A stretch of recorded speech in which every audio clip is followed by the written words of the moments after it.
प्रजा शनि पशु शनि लोक शनि भय शनि अग्नि प्रजां बहुलां मे करो त्वन्नं पयोरेतु अस्मासुदत्त। श्री भागवत भगवान की है आरती, पापियों को पाप से है तारती। श्री भागवत भगवान की है आरती, पापियों को पाप से है तारती। श्री भागवत भगवान की है आरती, पापियों को पाप से है तारती। श्री भागवत भगवान की है आरती, पापियों को पाप से है तारती।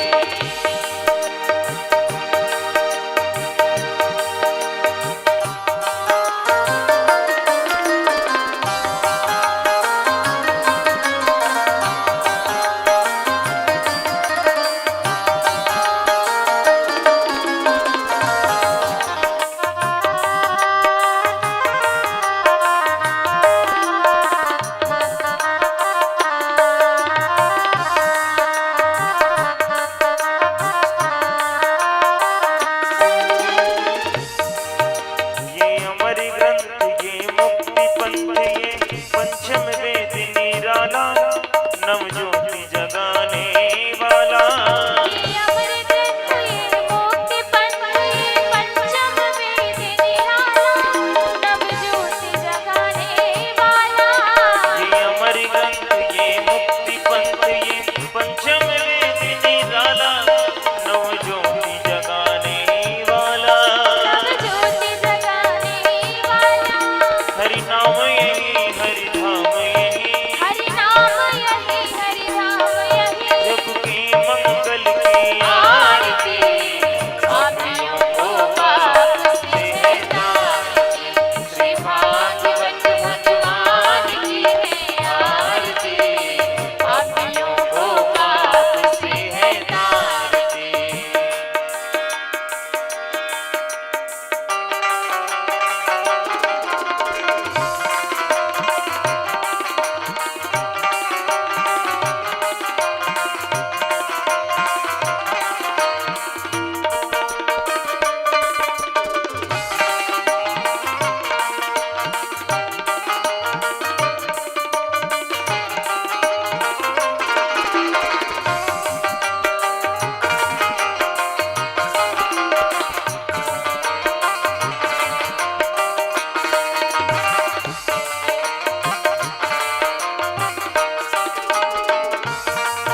ये शांति गीत पावन पुनीत, पापों को मिटाने वाला, हरि दर्श कराने वाला।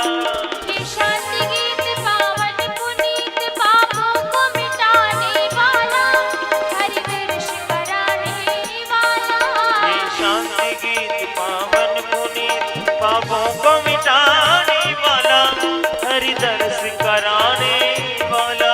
हरि दर्श कराने वाला।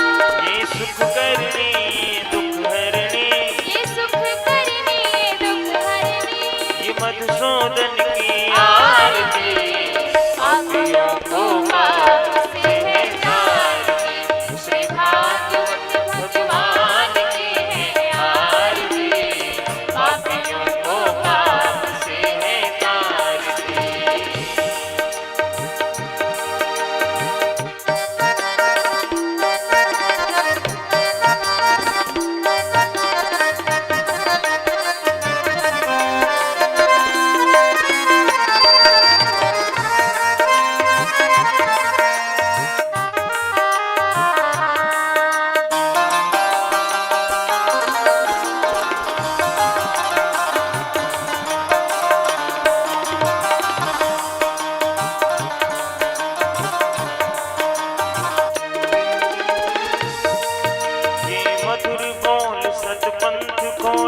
सन्मार्ग दिखाने वाला, बिगड़ी को बनाने वाला। ये मधुर बोल सत पंथ खोल, सन्मार्ग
रसथा त्वमेव त्वमेव विद्या द्रविडं त्वमेव त्वमेव सर्वं मम देव देव त्वमेव सर्वं मम देव देव।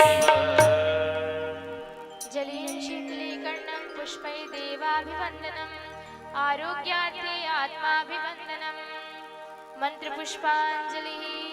ॐ यज्ञेन यज्ञमयजन्त देवास्तानि धर्माणि प्रथमान्यासन्न तेहनाकं महिमानः सचन्त्रे त्रिपूर्वे साध्याः सन्ति देवा नानासुगन्धिपुष्पाणि यथा कालोद्भवानि च पुष्पाञ्जलिर्मया दत्त्वा गृहाण परमेश्वर गृहाण जगदीश्वर। मंत्र पुष्पांजलिं समर्पयामि। बोले श्रीमद्भागवत महापुराण की, बांके बिहारी लाल की, सांवरी सरकार की, राधा माधव सरकार की, वृंदावन बिहारी लाल की जय जय श्री राधे। श्री राधे।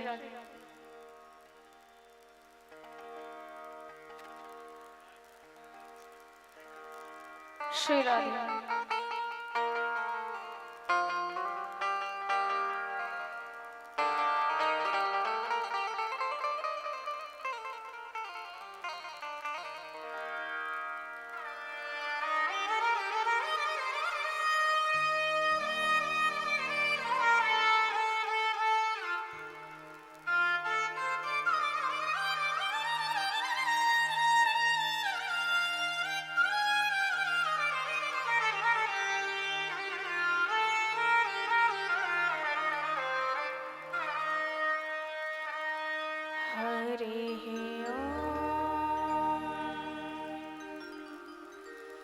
श्री गणेशाय नमः। श्री सरस्वत्यै नमः। श्री गुरुचरणकमलेभ्यो नमः।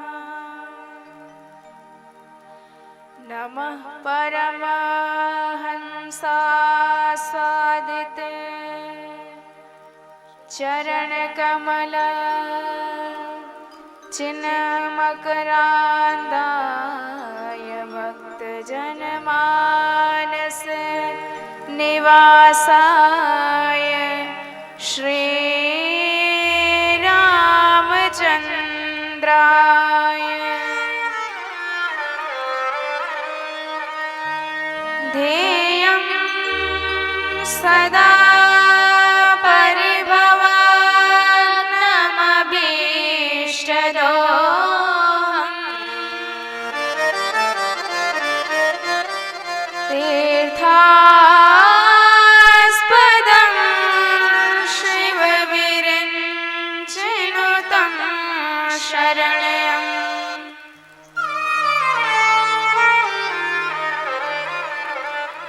भृत्यार्तिहं प्रणतपाल भवाब्धिपोतं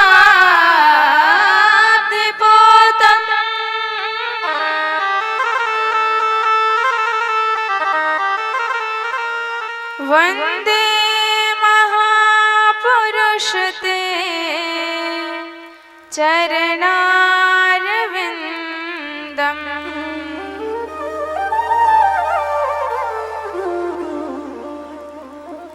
वंशे विभूषितकरान्नवनीर्दाभात् पीताम्बरादरुणबिम्बिफलादरोष्ठा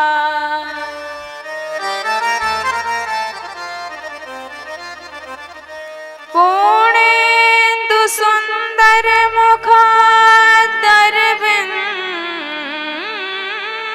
नेत्रा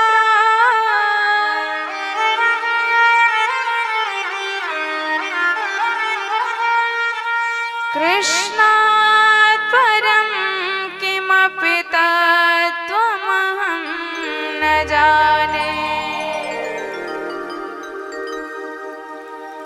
नारायणं नमस्कृत्य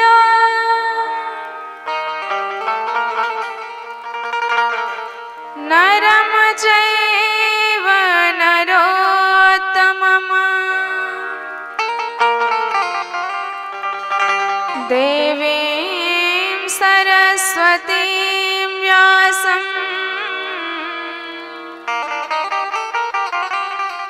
ततो जयमुदीरये।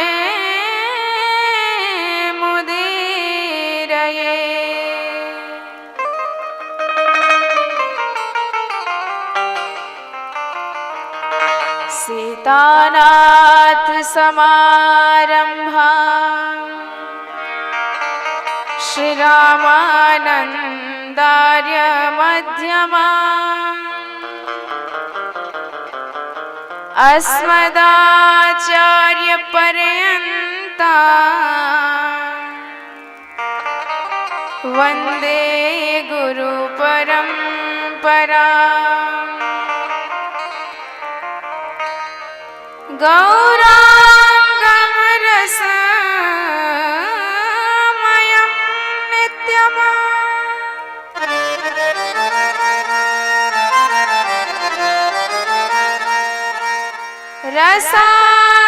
रसाचार्यं रसोसुखम्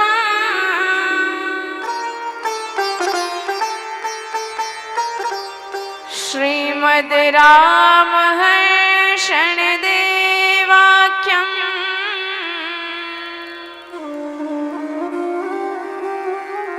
सद्गुरुं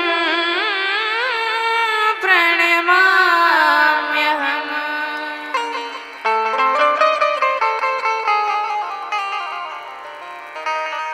दिव्यं दिव्यकथाकारम्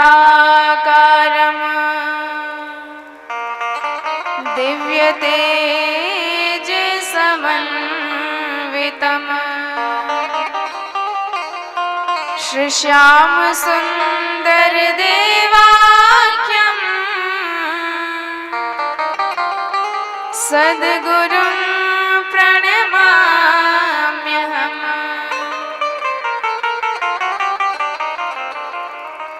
जय जय श्री राधारमण जय जय नवल किशोर जय गोपी चित चोर प्रभु जय जय माखन चोर जय जय माखन चोर।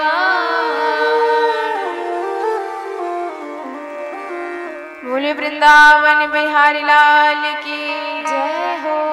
राधे रानी सरकार की जय हो। श्रीमद् भागवत महापुराण की जय हो। सुखदेव भगवान की जय हो। व्यासदेव भगवान की जय हो। सद्गुरुदेव भगवान की जय हो। जय जय श्री राधे।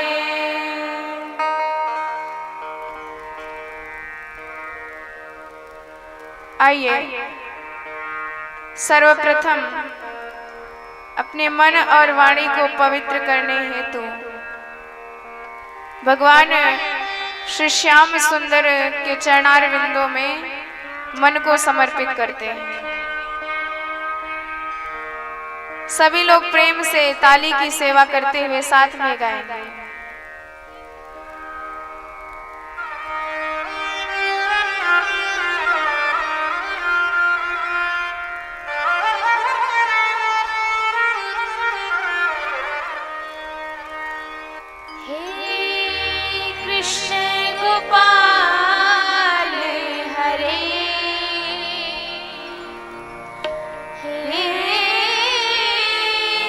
दीन दयाल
शरणागति के सदा प्रतिपाल हरे।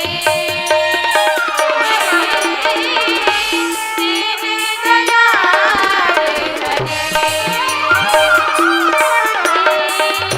कृष्ण गोपाल हरे।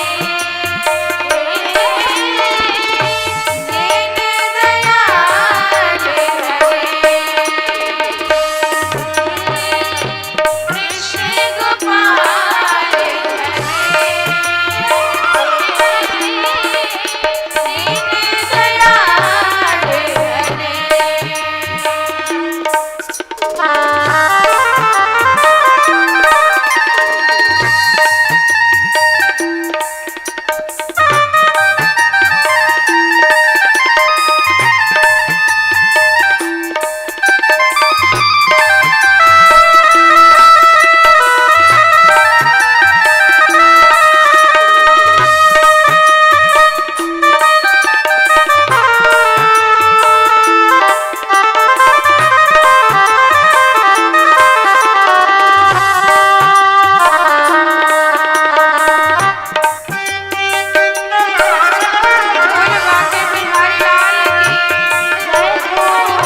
भक्तवत्सल भगवान की जय हो।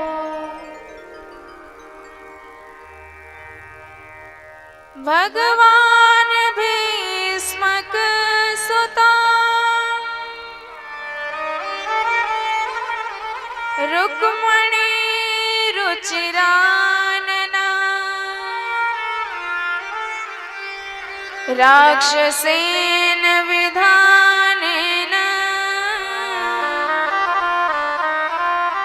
उपयेम इति श्रुतम्।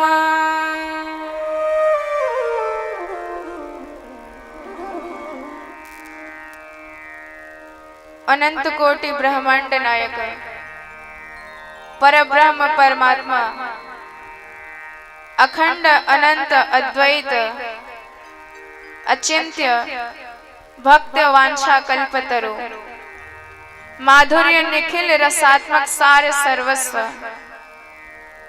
कोटि कंदर्प दर्प दलन पटियान अकारण करुण करुणा वरुणालय अशरण शरण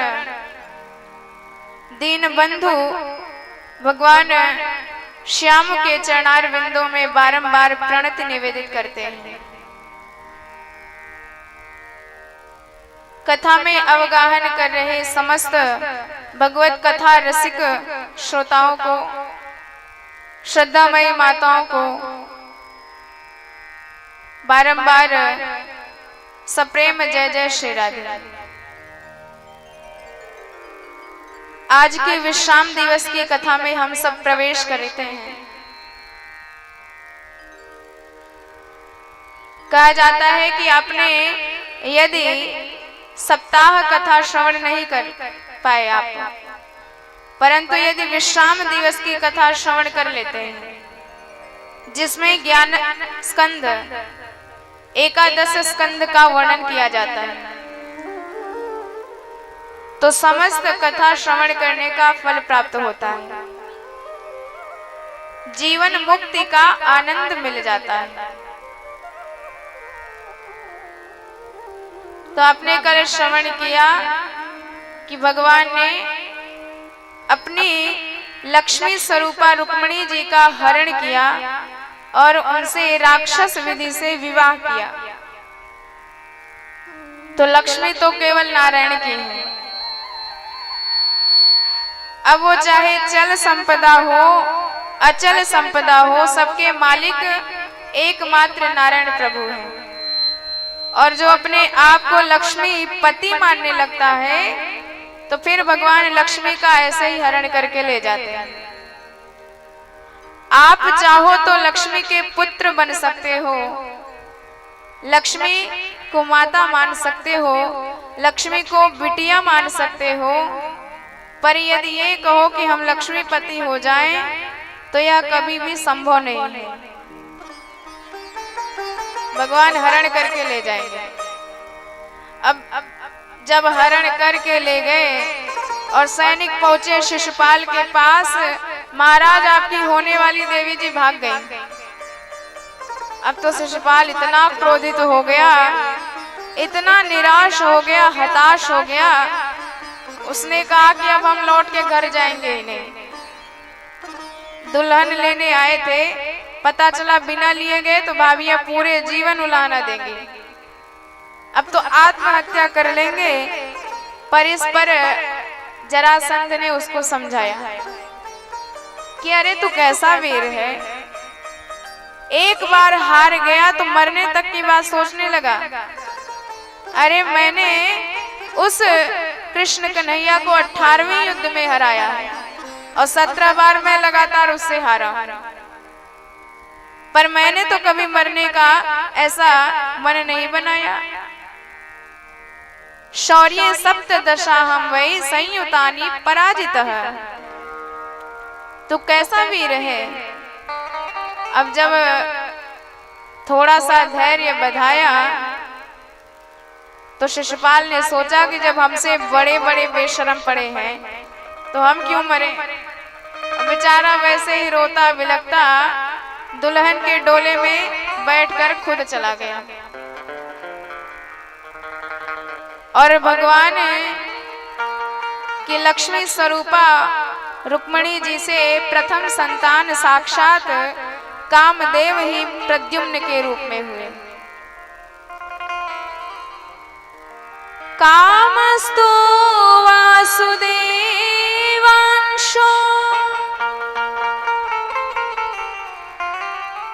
दग्धः प्राग्रुद्रमन्युना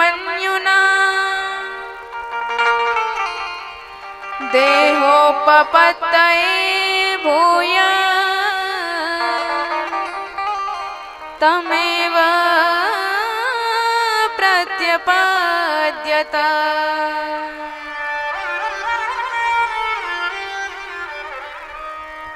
तो यदि धर्मानुकूल काम हो तो वह साक्षात भगवान की ही विभूति मानी जाती है, पर यदि धर्म के विपरीत काम हो तो वह निंद्य है, निंदनीय काम है। पर यदि धर्म के अनुकूल है तो वह वंदनीय है, भगवत विभूति है। भगवान स्वयं कहते हैं धर्मा विरोधम भूतेषु कामोस्मि भरतर्षभः।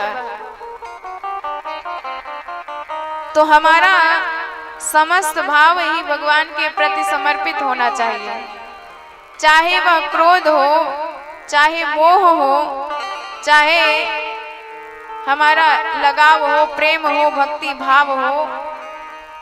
सब भाव यदि हमारा भगवान के प्रति है तो हमारा उद्धार करके छोड़ेगा। वैसे काम, क्रोध, मोह, लोभ ये सब नरक के पंथ कहे जाते हैं।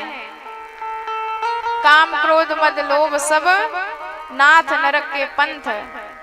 पर यदि वही संसार से हट करके गोविंद की तरफ जुड़ जाए तो वही हमारा उद्धार करने वाला हो जाता है।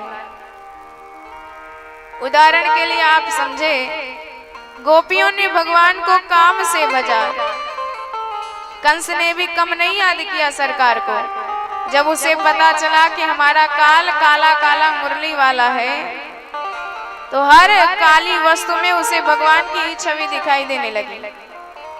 बात करता है तो सामने वाली की पुतलियां में वही मुरली वाला नजर आता है। भोजन करने बैठता है तो दाल में जीरा भी वही सांवरा सरकार नजर आता है। आसीन संविसंस्तिष्ठान भुंजानः पर्यटन महिम चिंतयानो ऋषिकेशम पश्यत तन्मयम जगत। दिन रात भगवान को ही देखता रहता है। भय से ही याद किया, लेकिन याद किया तो भगवान ने उसका उद्धार किया। गोपियों ने भजा सांसारिक दृष्टि से, लौकिक दृष्टि से किसी पराये पुरुष की कामना करना यह काम का प्रतीक माना जाता है। पर यदि यही काम भगवान के चरणों से जुड़ गया तो वही काम उनका उद्धार करने वाला हो गया। शिशुपाल ने भी कम नहीं याद किया, गालियां देने के बहाने ही भगवान को याद करता था और भगवान ने उसी भाव को स्वीकार करके उसका उद्धार कर दिया। गोप्यः कामात् भयात् कंसो द्वेषाच्चैद्यादयः नृपः संबन्धात् कृष्णयः स्नेहा दूयम भक्त्या वयम विभो।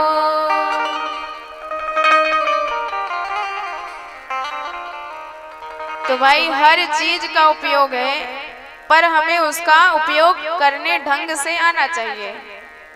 अमंत्रमक्षरम नास्ति नास्ति मूल मनोषधम अयोग्य पुरुषः नास्ति योजकस्तत्र दुर्लभः। दुनिया में कोई ऐसा अक्षर नहीं जिससे कुछ ना कुछ मंत्र ना बनता हो, कोई ऐसा वृक्ष नहीं जिससे कुछ ना कुछ औषधि ना बनती हो, कोई ऐसा व्यक्ति नहीं जिससे कुछ ना कुछ गुण ना आता हो, पर पहचानने की आवश्यकता है। अब किसी पहलवान व्यक्ति से आप बुद्धिमानी का काम करवाने लगेंगे तो कहां से करेगा, और किसी बुद्धिमान पतले से व्यक्ति को लाएंगे कि चलो कुश्ती लड़ो तो कहां से लड़ेगा। पहले आप उसकी योग्यता को पहचानो कि कौन सा कार्य कर सकता है, तब उसे उसके अनुकूल कार्य में संलग्न करो तो वह कार्य पूर्ण कर देगा। तो हमें उपयोग आना चाहिए, ढंग से करना। जैसे किसी ने भोजन बनाया और दाल में नमक डालना भूल गए। जब परिवार वालों के सामने भोजन परोसा गया, परिवार वालों ने टोक दिया कि नमक ही नहीं डाला है, सारा स्वाद बेकार हो गया। तो आपने दूसरे दिन से ज्यादा ध्यान दिया और इतना ज्यादा ध्यान दिया कि दाल में 2 बार नमक डाल दिया। अब जब फिर परोसा गया तो फिर परिवार वालों ने टोका कि आज तो एकदम से कड़वे स्वाद कर दिया, एकदम बेकार भोजन बना दिया। तो आपने तीसरे दिन विशेष ध्यान दिया और इतना विशेष ध्यान दिया कि धोखे से दाल को, नमक को दाल की जगह खीर में डाल दिया। और जब फिर टोका गया तो आप इतने गुस्सा हो गए कि नमक का डिब्बा ही उठाकर फेंक दिया कि आज के बाद से इसका उपयोग नहीं करेंगे। तो भैया, नमक खराब नहीं है, आप उसका उपयोग करना नहीं जान पा रहे हो। तो काम, क्रोध, लोभ की भी उपयोगिता है, पर सही स्थान पर होना चाहिए। अब क्रोध नहीं करना चाहिए, सब जानते हैं, लेकिन जब हमारे सामने ही हमारे सनातन धर्म पर, ब्राह्मणों पर, गायों पर, संतों पर अत्याचार होने लगे, वैष्णवों पर अत्याचार होने लगे और आप हाथ पे हाथ धरे बैठे रहे कि भैया हम तो क्रोध करते नहीं, क्रोध करना बड़ी बुरी चीज है। तो बताइए, आपके सामने आपका धर्म नष्ट प्राय हो जाएगा तो यह अच्छी बात है? आप उसी क्रोध का उपयोग करिए और अपने धर्म की रक्षा करिए, गौओं की रक्षा करिए, संत वैष्णवों की रक्षा करिए। तो हर चीज की अपनी अपनी उपयोगिता है। तो आज वही कामदेव भगवान की विभूति बन के प्रकट भय हैं, पर पैदा हुए तो उनको शंबरासुर नाम का दैत्य चुरा करके ले गया, समुद्र में डाल दिया और वहां से किसी मछुआरे ने पकड़ा और वही मछली, एक मछली उनको निगल गई और मछुआरे ने मछली पकड़ा और मछली ले जाके शंबरासुर को भेंट दे दिया। और जब मछली का पेट फाड़ा गया तो प्रद्युम्न लाल निकल आए, तो शंबरासुर के राज्य में ही इनका पालन पोषण होने लगा। इधर नारद जी ने कामदेव की पत्नी रति को भेजा कि तुम्हारा पति शंबरासुर के यहाँ पल रहा है। और जब कामदेव को भस्म किया था भोलेनाथ ने, तो रति बहुत रोई थी। तो शिव जी ने आशीर्वाद दिया था कि जब यदुवंश में भगवान कृष्ण अवतार लेंगे तो उन्हीं के पुत्र के रूप में तुम्हारा पति अवतार लेगा। तो आज नारद जी ने वही बात उसे समझाई। जब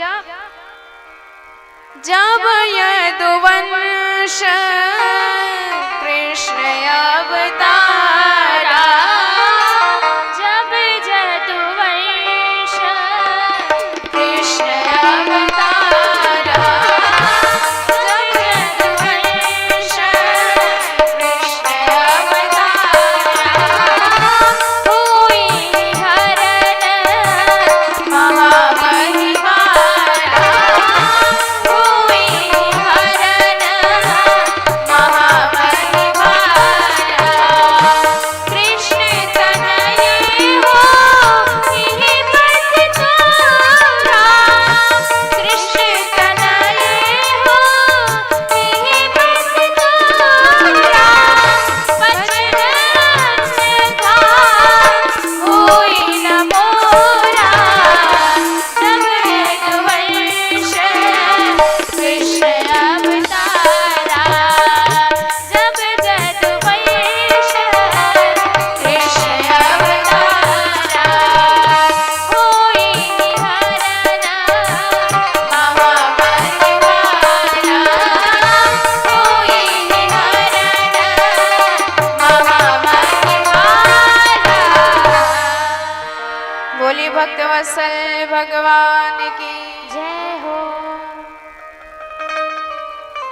तो रति गई पति की सेवा करने लगी और नास्ति दीर्घेण कालेन सकार्षणी रूढ़ यौना। थोड़े ही समयांतराल में प्रद्युम्न एकदम युवावस्था को प्राप्त कर लिए और रति के भावों में भी परिवर्तन होने लगा। तो प्रद्युम्न जी ने कहा कि देवी, आप मेरी सेवा तो माँ के जैसे करती हो, पर आपके भाव में माँ का वह भाव दिखाई नहीं दे रहा है। मातृभाव मतिक्रम्य वर्त से कामिनी यथा। तो इस पर रति ने सारी सच्चाई प्रद्युम्न जी को बताई। उन्होंने कहा कि आप साक्षात भगवान नारायण के पुत्र हैं। भगवान नारायण सुतः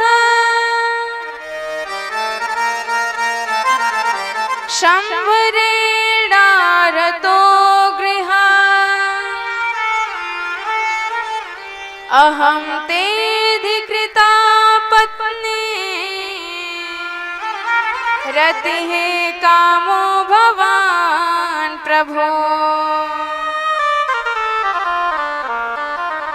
और जैसे ही पूरा परिचय सुना, तुरंत गए शंबरासुर को ललकारा कि मैं कृष्ण का लाल प्रद्युम्न तेरा काल उपस्थित हूँ, और उसका संहार करके आए।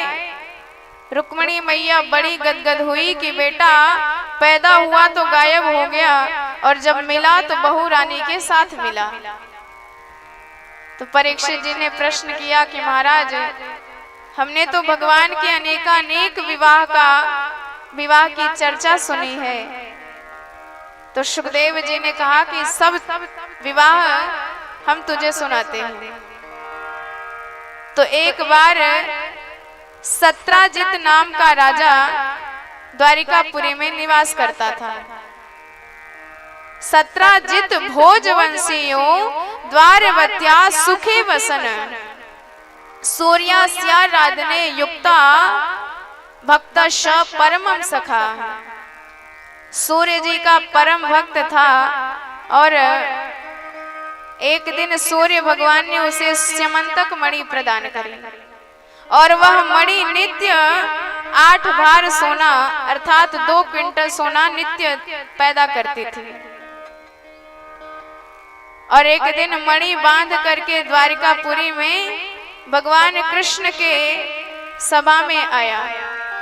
तो सबने कहा कि ये मणि द्वारिकाधीश को प्रदान कर दो, पर उसने मना कर दिया।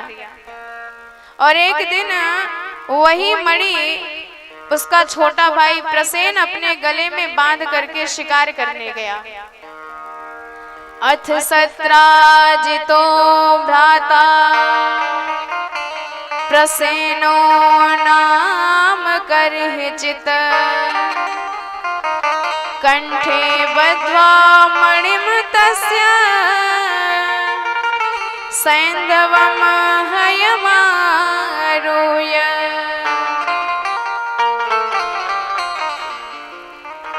और शिकार करने गए, लौट के नहीं आए।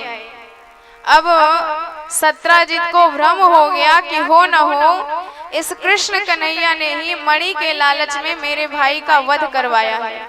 कृष्णेन निहतो नूनम प्रसेनो मणिलिप्सुना। अपनी पत्नी से चर्चा करी, लेकिन कहा कि यह बात अभी पक्का नहीं है, इसलिए किसी से बताना मत। लेकिन हमारी माताओं की एक विशेष आदत है, कोई बात इन्हें पता लग जाए और ये जान जाए कि यह बात किसी को बताना नहीं है, पर जब तक पड़ोसिन से और 2-4 लोगों से शेयर ना कर दे, तब तक इनके पेट का पानी ही हजम नहीं होता है। और इसने अपने पड़ोसिन से चर्चा कर दी, लेकिन साथ में यह भी बता दिया कि बताना मत। और उसने अपने पड़ोसिन से चर्चा कर दी, और सभी चर्चा करते जा रहे हैं और समझाते भी जा रहे हैं कि बताना मत। और ऐसे ही बताते बताते हमारे द्वारिकाधीश के कान तक खबर गई। कर्णे कर्णे च जपंजना। अब तो भगवान को लगा कि लगता है हमने चौथ का चंद देख लिया था, सो हमें कलंक लग गया। तो भगवान मणि खोजने के लिए आगे बढ़े, कुछ सैनिकों को साथ लिया और जब वन में पहुंचे तो देखा कि प्रसेन का वध किसी सिंह ने किया है। उसके पैरों का चिन्ह पकड़ते पकड़ते भगवान एक गुफा में प्रवेश कर गए और जब गुफा में पहुंचा तो वहां देखा कि एक सुंदर सी कन्या मणि लेकर के उसके साथ क्रीड़ा कर रही थी। तो भगवान ने मणि को छीनना चाहा, लेकिन जैसे ही मणि को छीनना चाहा वह कन्या बड़ी तेज से चिल्लाई और जब चिल्लाई तो उसके पिता जाम्बवान जी आए। ऋक्षराज सुतम दृष्ट्वा कृष्णः मणिधरम तदा हर्तुम ऐच्छन् मणिम तावत धात्री चुक्रोश भेतवत। अब जाम्बवान जी ने किसी अपरिचित व्यक्ति को देखा तो बड़ी गुस्सा आई और भगवान की छाती में एक मुक्का जड़ दिया। हमारे भगवान किसी से कम है क्या? उन्होंने बदले में 2 मुक्के जड़ दिए। अब तो मुक्केबाजी प्रारंभ हो गई। 27 दिन तक भयंकर मुक्केबाजी होती रही और 28वें दिन जब सरकार उसे पछाड़ करके उसकी छाती पर सवार हो गए तब उनको याद आया कि ये तो मेरे राघवेंद्र सरकार है। ज्ञातस्व रघुवर्यस्य यत्रोषा सरितां पतिः क्षोभं जगाम लंका च रावणः सानुगो हतः। अब जब परिचय निकल आया तो भगवान ने कहा कि हम मणि लेने आए थे। तो जाम्बवान जी ने कहा कि सरकार ये तो कन्या का धन हो चुका है, मैंने कन्या को दान दे दिया है, अब कैसे ले लूं? लेकिन एक उपाय है, आप हमारी कन्या से विवाह कर लीजिए और बाद में ये मणि दहेज में ले जाइए। अब तो जंगल में मंगल हो गया, ठाकुर जी का दूसरा विवाह हो गया जामवंती जी के साथ। तो जब मणि ले आकर के सत्यभामा को सत्राजित को प्रदान किया तो सत्राजित को लगा कि सारी दुनिया हमारा कितना उपहास उड़ाएगी कि हमने स्वयं साक्षात द्वारिकाधीश पर दोषारोपण किया है। तो उन्होंने कहा कि प्रभु आप यदि हमारी कन्या सत्यभामा से विवाह कर लें तो फिर हम आपके ससुर जी बन जाएंगे और कम से कम इस नाते तो लोग हमारा उपहास नहीं करेंगे। तो तीसरा विवाह भगवान का सत्यभामा जी के साथ हो गया। और एक दिन भगवान अर्जुन के साथ इंद्रप्रस्थ में घूमने गए थे यमुना नदी के तट पर। तो यमुना जी के तट पर देखा कि एक सांवली सी कन्या तप कर रही है और जब तप करते देखा तो भगवान ने कहा अर्जुन जाओ पता लगाओ। तो उसने कहा कि अहम देवस्य सवितुर दुहिता पतिम इच्छति विष्णु वरेण्यम वरदः तपः परम आस्थिता। मैं सूर्य देव की पुत्री यमुना हूँ और विष्णु भगवान को ही पति प्राप्त करने के लिए तप कर रही हूँ। तो अर्जुन आए भगवान से बताए कि सरकार आपका बृहस्पति बड़ा जोरदार चल रहा है, ये देवी जी भी आपको ही प्राप्त करना चाहती है। भगवान ने कहा परिचय कराओ और परिचय कराते कराते अर्जुन ने पाणी ग्रहण करा दिया और ये हो गया भगवान का चौथा विवाह। अब अवंती उज्जैन के महाराज थे विंद और अरविंद, इनकी बहन का नाम था मित्र वृंदा। तो जब स्वयंवर होने लगा भाइयों ने कह रखा था कि दुर्योधन को माला पहनाना, पर जब स्वयंवर में हमारे बांके बिहारी की बांकी छटा देखी तो इतनी प्रभावित हो गई कि वरमाला जाके उन्हीं के गले में डाल दिया। और ये हो गया भगवान का 5 विवाह। कौशल नरेश महाराज नग्नजित थे, जिनकी बिटिया का नाम था सत्या देवी, और इन्होंने स्वयंवर में शर्त रखी कि जो वीर पुरुष एक रस्से में 7 बैलों को नाथ देगा उसी के साथ हमारी कन्या का विवाह होगा। बाकी सब राजकुमार तो हार कर चले गए, पर हमारे बांके बिहारी सरकार एक साथ 7 रूप में प्रकट हो गए और 7 बैलों को एक रस्सी में नाथ दिया। सो इनका विवाह सत्या जी के साथ हो गया और ये हो गए भगवान के 6 विवाह। अब भगवान की एक बुआ जी थी श्रुत कीर्ति, और भगवान से बड़ा प्रेम करती थी और इनकी कन्या का नाम था भद्रा देवी। तो संबंध प्रगाढ़ बनाने के लिए भद्रा जी का विवाह भगवान के साथ करवा दिया और ये हो गए भगवान के 7 विवाह। मध्य देश की राजकुमारी थी लक्ष्मणा जी। इनके विवाह में स्वयंवर में शर्त रखा गया कि जो जल में मछली की परछाई देखकर उसके नेत्र का भेदन कर देगा उसी के साथ इनका विवाह होगा।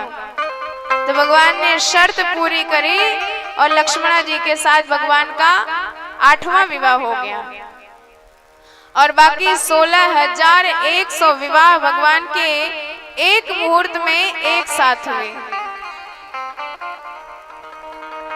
नरकासुर नाम के दैत्य ने 20,000 राजकुमारियों से विवाह करने का संकल्प लिया था और उसने अपने कैद खाने में जब 16,100 राजकुमारियां इकट्ठी कर ली और भगवान तक खबर पहुंची तो भगवान सभार्यो गरुणारूढ़म प्राक ज्योतिषपुरम ययोः नरकासुर के राज्य में गरुड़ पर आरूढ़ होके प्राक ज्योतिषपुर में प्रवेश किए और वहीं पर 5 सिर वाले मुर नाम के दैत्य का वध किया।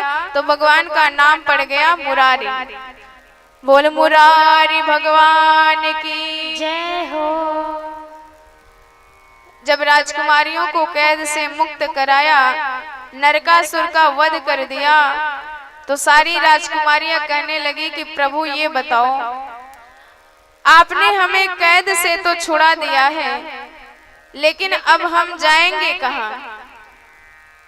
कैद में रहने के कारण कोई राजकुमार हमसे विवाह करेगा नहीं, माता पिता तो स्वीकार नहीं करेंगे।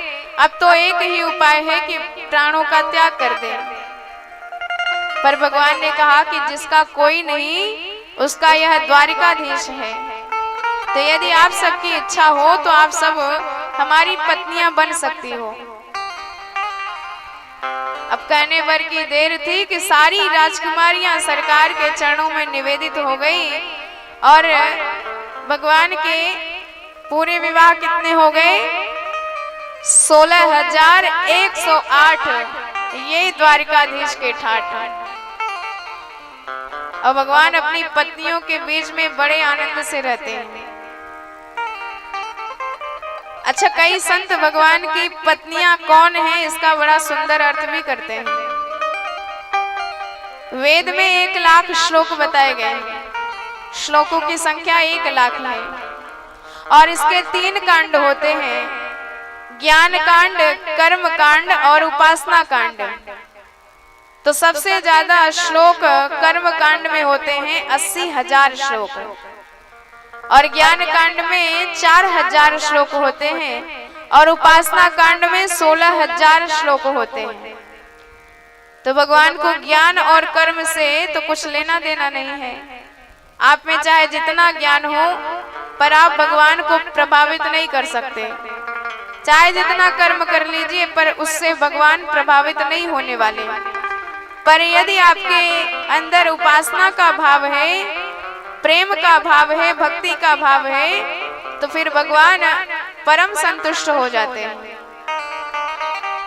तो मानो वही उपासना कांड की ऋचाएं 16,000 भगवान की सेवा करने के लिए स्त्री रूप में आई और समस्त वेदों का सार उपनिषद कहे जाते हैं और इनकी संख्या 100 है। तो मानो ये भी भगवान की सेवा करने के लिए स्त्री रूप में परिणित होके आई है और 8 प्रकार की प्रकृति कही गई है। तो सारी दुनिया जिनके वश में रहती है उसे प्रकृति कहते हैं और जो वही प्रकृति भगवान के वश में रहती है वह परम पुरुष कहे जाते हैं। तो 8 प्रकृति है भूमि रापो नलो वायु खम मनो बुद्धि रेव च अहंकार इतीयम में भिन्ना प्रकृति अष्टधा। पृथ्वी वायु जल आकाश अग्नि अहंकार मन बुद्धि ये 8 प्रकार की प्रकृति कही गई है और यही अष्टपट्ट रानियां बन करके भगवान की सेवा करने आई है। तो इस प्रकार संख्या हो गई 16,108 है और भगवान की प्रत्येक रानी से 10-10 बेटा हुए और 1-1 कन्याएं हुई। अब घर में जाके हिसाब लगाना कि इतनी रानियां हैं और इतने संतान हुए तो कितने होंगे। बाकी ऐसे ऐसे बढ़ते भगवान का वंश 56 करोड़ तक पहुंच गया। तो परीक्षित जी ने प्रश्न किया कि महाराज भगवान इतनी रानियों के बीच में रहते कैसे होंगे। सुखदेव जी कहते हैं कि परीक्षित भगवान सानंद सभी रानियों के साथ रहते हैं, जितनी रानियां उतने भगवान रूप बना के रहते हैं और बराबर कई रानियां भगवान से रूठती भी रहती हैं। और पुराने जमाने में जब घर बनवाया जाता था तो एक कमरा अलग से बनवा दिया जाता था और उसके ऊपर कोप भवन लिख देते थे और मान लीजिए देवी जी की कभी मांग घट जाए पूरी करनी हो तो उसी कमरे में घुस जाती थी और पतिदेव समझ जाते थे कि जब से मांग भरी है तब से भरते ही जा रहे हैं, लगता है फिर कुछ भरना है। तो समझ जाते थे कि कोप भवन में गई है मतलब कुछ बात हुई है। और बराबर भगवान की भी रानियां कोप भवन में जाती रहती थी और भगवान रूठी रानियों को मनाया करते थे। पर एक दिन सरकार ने सोचा कि हमारी रुक्मिणी जी हमसे कभी नहीं नाराज हुई, यदि ये नाराज होंगी तो कैसी दिखेंगी, चलो आज इनको नाराज करके देखते हैं, गुस्सा दिला करके देखते हैं। तो आज ठाकुर जी आए और गंभीर मुद्रा में गुमसुम से होकर के रुक्मिणी जी के पलंग पर विराजमान हो गए। अब ऐसे रूठे से ठाकुर जी का दर्शन किया, रुक्मिणी जी बेचारी घबरा कर आई, पंखा जलने लगी। महाराज क्या बात हो गई, बड़े नाराज दिखाई दे रहे हो। अब भगवान कुछ बोलते ही नहीं। अचानक चौंक करके सरकार ने कहा रुक्मिणी ये बताओ आपने हमसे शादी क्यों करी है।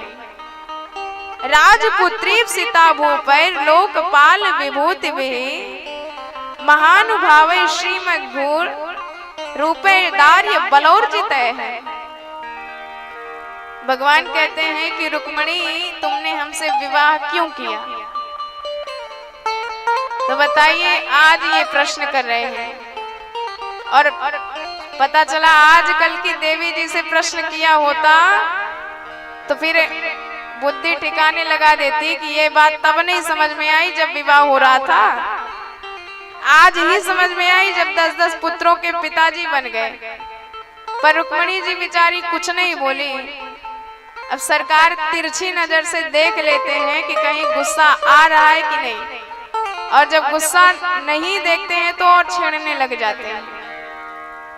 भगवान ने कहा कि आप तो हमसे विवाह नहीं करते, पर आपने सोचा कि हम बड़े राजा हैं, महाराज हैं, द्वारिकाधीश हैं, तो इसलिए विवाह कर लिया। लेकिन देवी आपको पता नहीं, राजा तो केवल उग्रसेन जी महाराज रहेंगे, हम तो उनके सेवक बन के रहते हैं। अच्छा, अब आप कहोगी विवाह तो मैं आपसे बिल्कुल नहीं करती, लेकिन आप बड़े सुंदर हो इसलिए विवाह कर लिया। तो भैया यहाँ भी धोखा। पूरी दुनिया हमको काले सरकार कहती है, सांवले सरकार कहती है, और जब से हमने काली नाक को ना था तब से और काले है गए। तो यहाँ भी गड़बड़।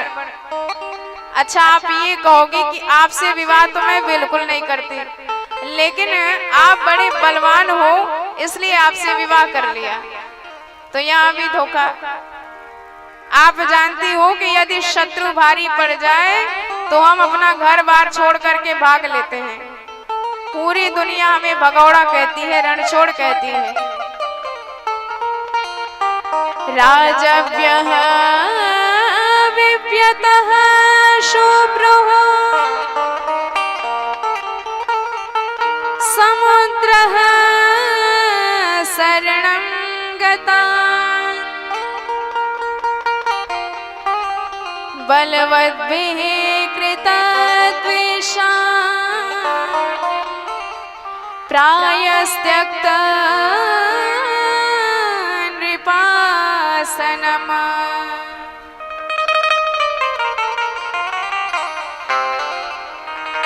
तो भगवान ने कहा कि आप कहेंगी मैं आपसे विवाह बिल्कुल नहीं करती, लेकिन इसलिए कर लिया कि आप बड़े गुणवान हैं, ऊंचे खानदान के हैं, धनवान हैं, पर इन सब में धोखा है। अरे गुण तो हमें कोई नहीं है, बल्कि बचपन से नंबर 1 के महाचोर हैं। और रही बात खानदानी होने की, तो हमारे माता पिता का ही पता नहीं है। कोई हमें यशोदा नंदन कहते हैं, कोई देवकी नंदन कहते हैं। अब जब माता पिता ही हमारे तय नहीं है तो फिर हमारे खानदान का पता कैसे चलेगा। और यदि ये कहो कि हम बड़े धनवान हैं तो यहाँ भी धोखा।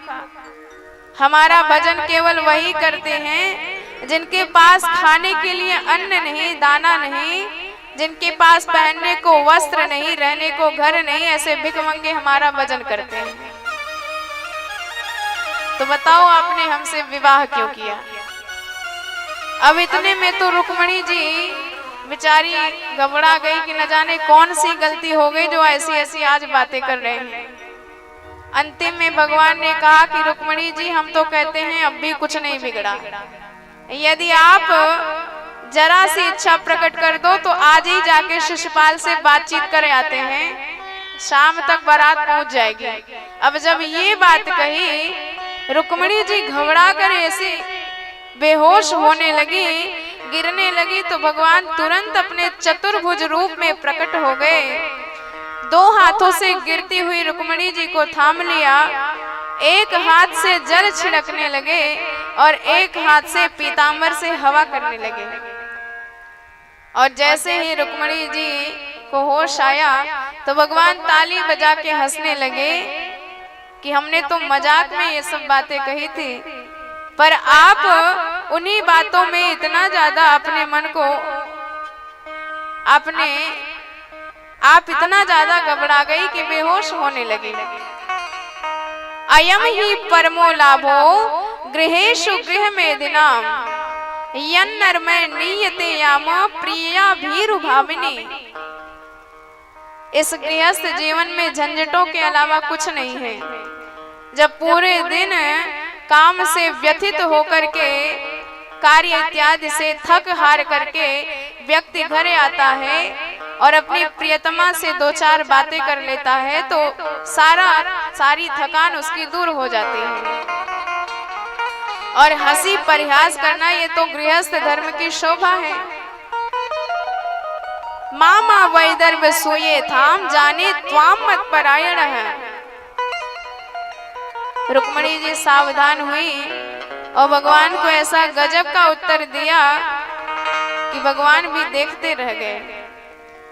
रुक्मणी जी ने कहा कि सरकार, आपने जो ये बात कही कि मुझ में कोई गुण नहीं है, तो बताइए सारा वेद आपका निरूपण जब करने लग जाते हैं और निरूपण करते करते ना इति अर्थात नेति नेति कहते कहते अंत में इद मिथम कर देते हैं। तो बताइए, जब आपके बारे में जान ही नहीं सकते तो आपके गुण कैसे जान सकते हैं? आपके माता पिता के बारे में कैसे जान सकते हैं? जब वेद नहीं जान सके तो हम किस गिनती में हैं? पूरी दुनिया सत्व रज तम गुण से व्याप्त है, पर आप तीनों गुणों के मालिक हैं, इसलिए त्रिगुणातीत कहे जाते हैं। तो यह बात तो आपने एकदम सत्य बताई। और जो आप कहते हैं कि मैं आपके योग्य नहीं हूं, तो प्रभु यह बात भी आपकी एकदम ठीक है। अरे कहाँ पुराण पुरुषोत्तम आप और कहाँ प्रकृति से आबद्ध मैं नारी, ये बात आपने एकदम सही कही है। और जो आपने यह बात कही कि जब शत्रु भारी पड़ जाए तो हम अपना घर भी छोड़ करके भाग करके समुद्र की शरण लेते हैं, तो यह बात भी आपकी एकदम सत्य है। भगवान का घर क्या है? भक्तों का हृदय धाम ही भगवान का घर है। और जब उसी घर में काम क्रोध मद लोभ छल कपट ईर्ष्या द्वेष इत्यादि कई प्रकार के दुश्मन आ जाते हैं, तो भगवान की आदत है जहाँ काम तह राम नहीं, सरकार तुरंत उस घर को छोड़ देते हैं। और छोड़ने के बाद कहा जाते हैं रमन्ते योगिनो नन्ते सत्यानंदे चिदात्मने। उन भक्तों के हृदय भवन में भगवान प्रवेश कर जाते हैं जिनके हृदय में भक्ति का सागर लहरा रहा होता है। तो समुद्र शरणम गतान, यह बात भी आपकी एकदम सत्य है।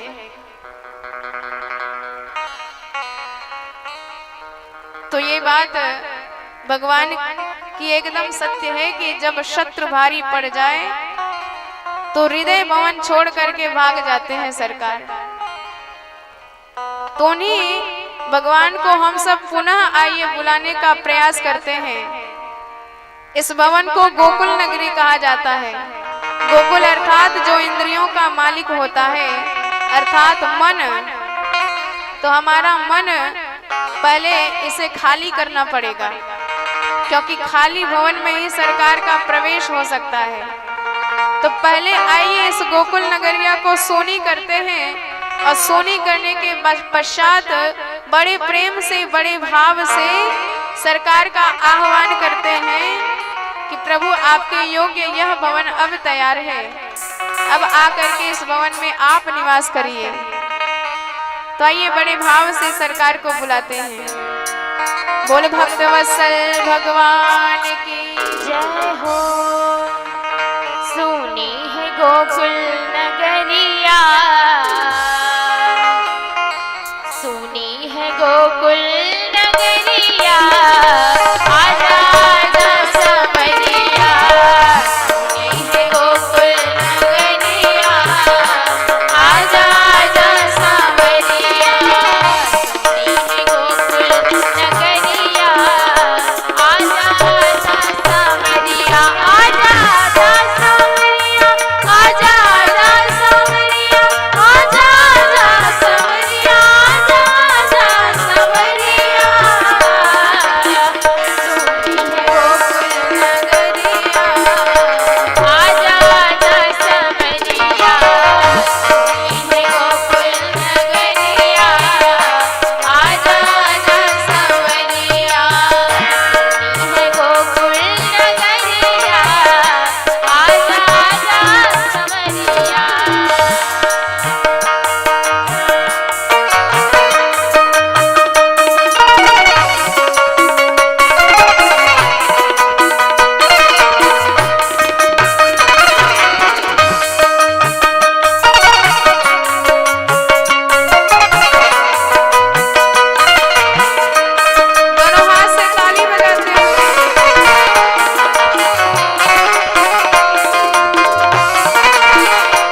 भक्त वत्सल भगवान की जय हो। तो यही बात रुक्मिणी मैया ने सरकार को बताया कि प्रभु आपकी तो आदत है, जहां आप खाली देखते हो हृदय भवन, उसी हृदय भवन में प्रवेश कर जाते हो। राम जी सरकार भी पैदा हुए तो रिक्ता तिथि में पैदा हुए। रिक्ता तिथि जिसे कोई भी स्वीकार नहीं करता और किसी भी धर्म कार्य में वर्जित मानी गई है वह तिथि। पर भगवान ने जब पूछा उस तिथि से, नवमी तिथि से, तो उसने बताया कि सरकार मेरा नाम रिक्ता है। भगवान ने कहा क्या तुम सचमुच खाली हो, रिक्त हो? हम तो ऐसा ही भवन ढूंढते रहते हैं कि कोई रिक्त मिले तो हम तुरंत उसमें प्रवेश कर जाएं। तो यह बात तो आपने एकदम ठीक कही है। सत्यम भयादिव गुणेभ्य उरुक्रमान्तः शीते समुद्र उपलम्भन मात्रयात्मा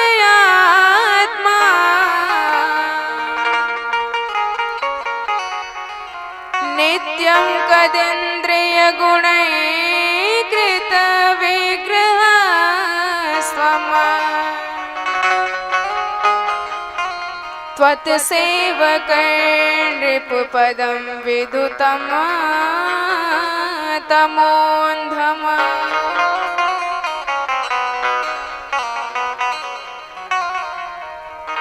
अंतिम में रुक्मिणी जी ने कहा कि सरकार, जो आपने यह बात बताई कि हम काले हैं बचपन से, तो काले होकर के तो आप ऐसा ऐसा कमाल करते हो, यदि गोरे होते तो न जाने क्या कर डालते।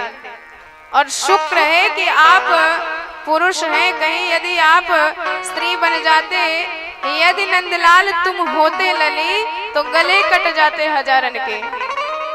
भगवान सौंदर्य की पराकाष्ठा है। और जो प्रभु आपने यह बात बताई कि जिनके पास खाने को दाना नहीं, पहनने को वस्त्र नहीं और रहने को घर नहीं, ऐसे भिखमंगे हमारा भजन करते हैं।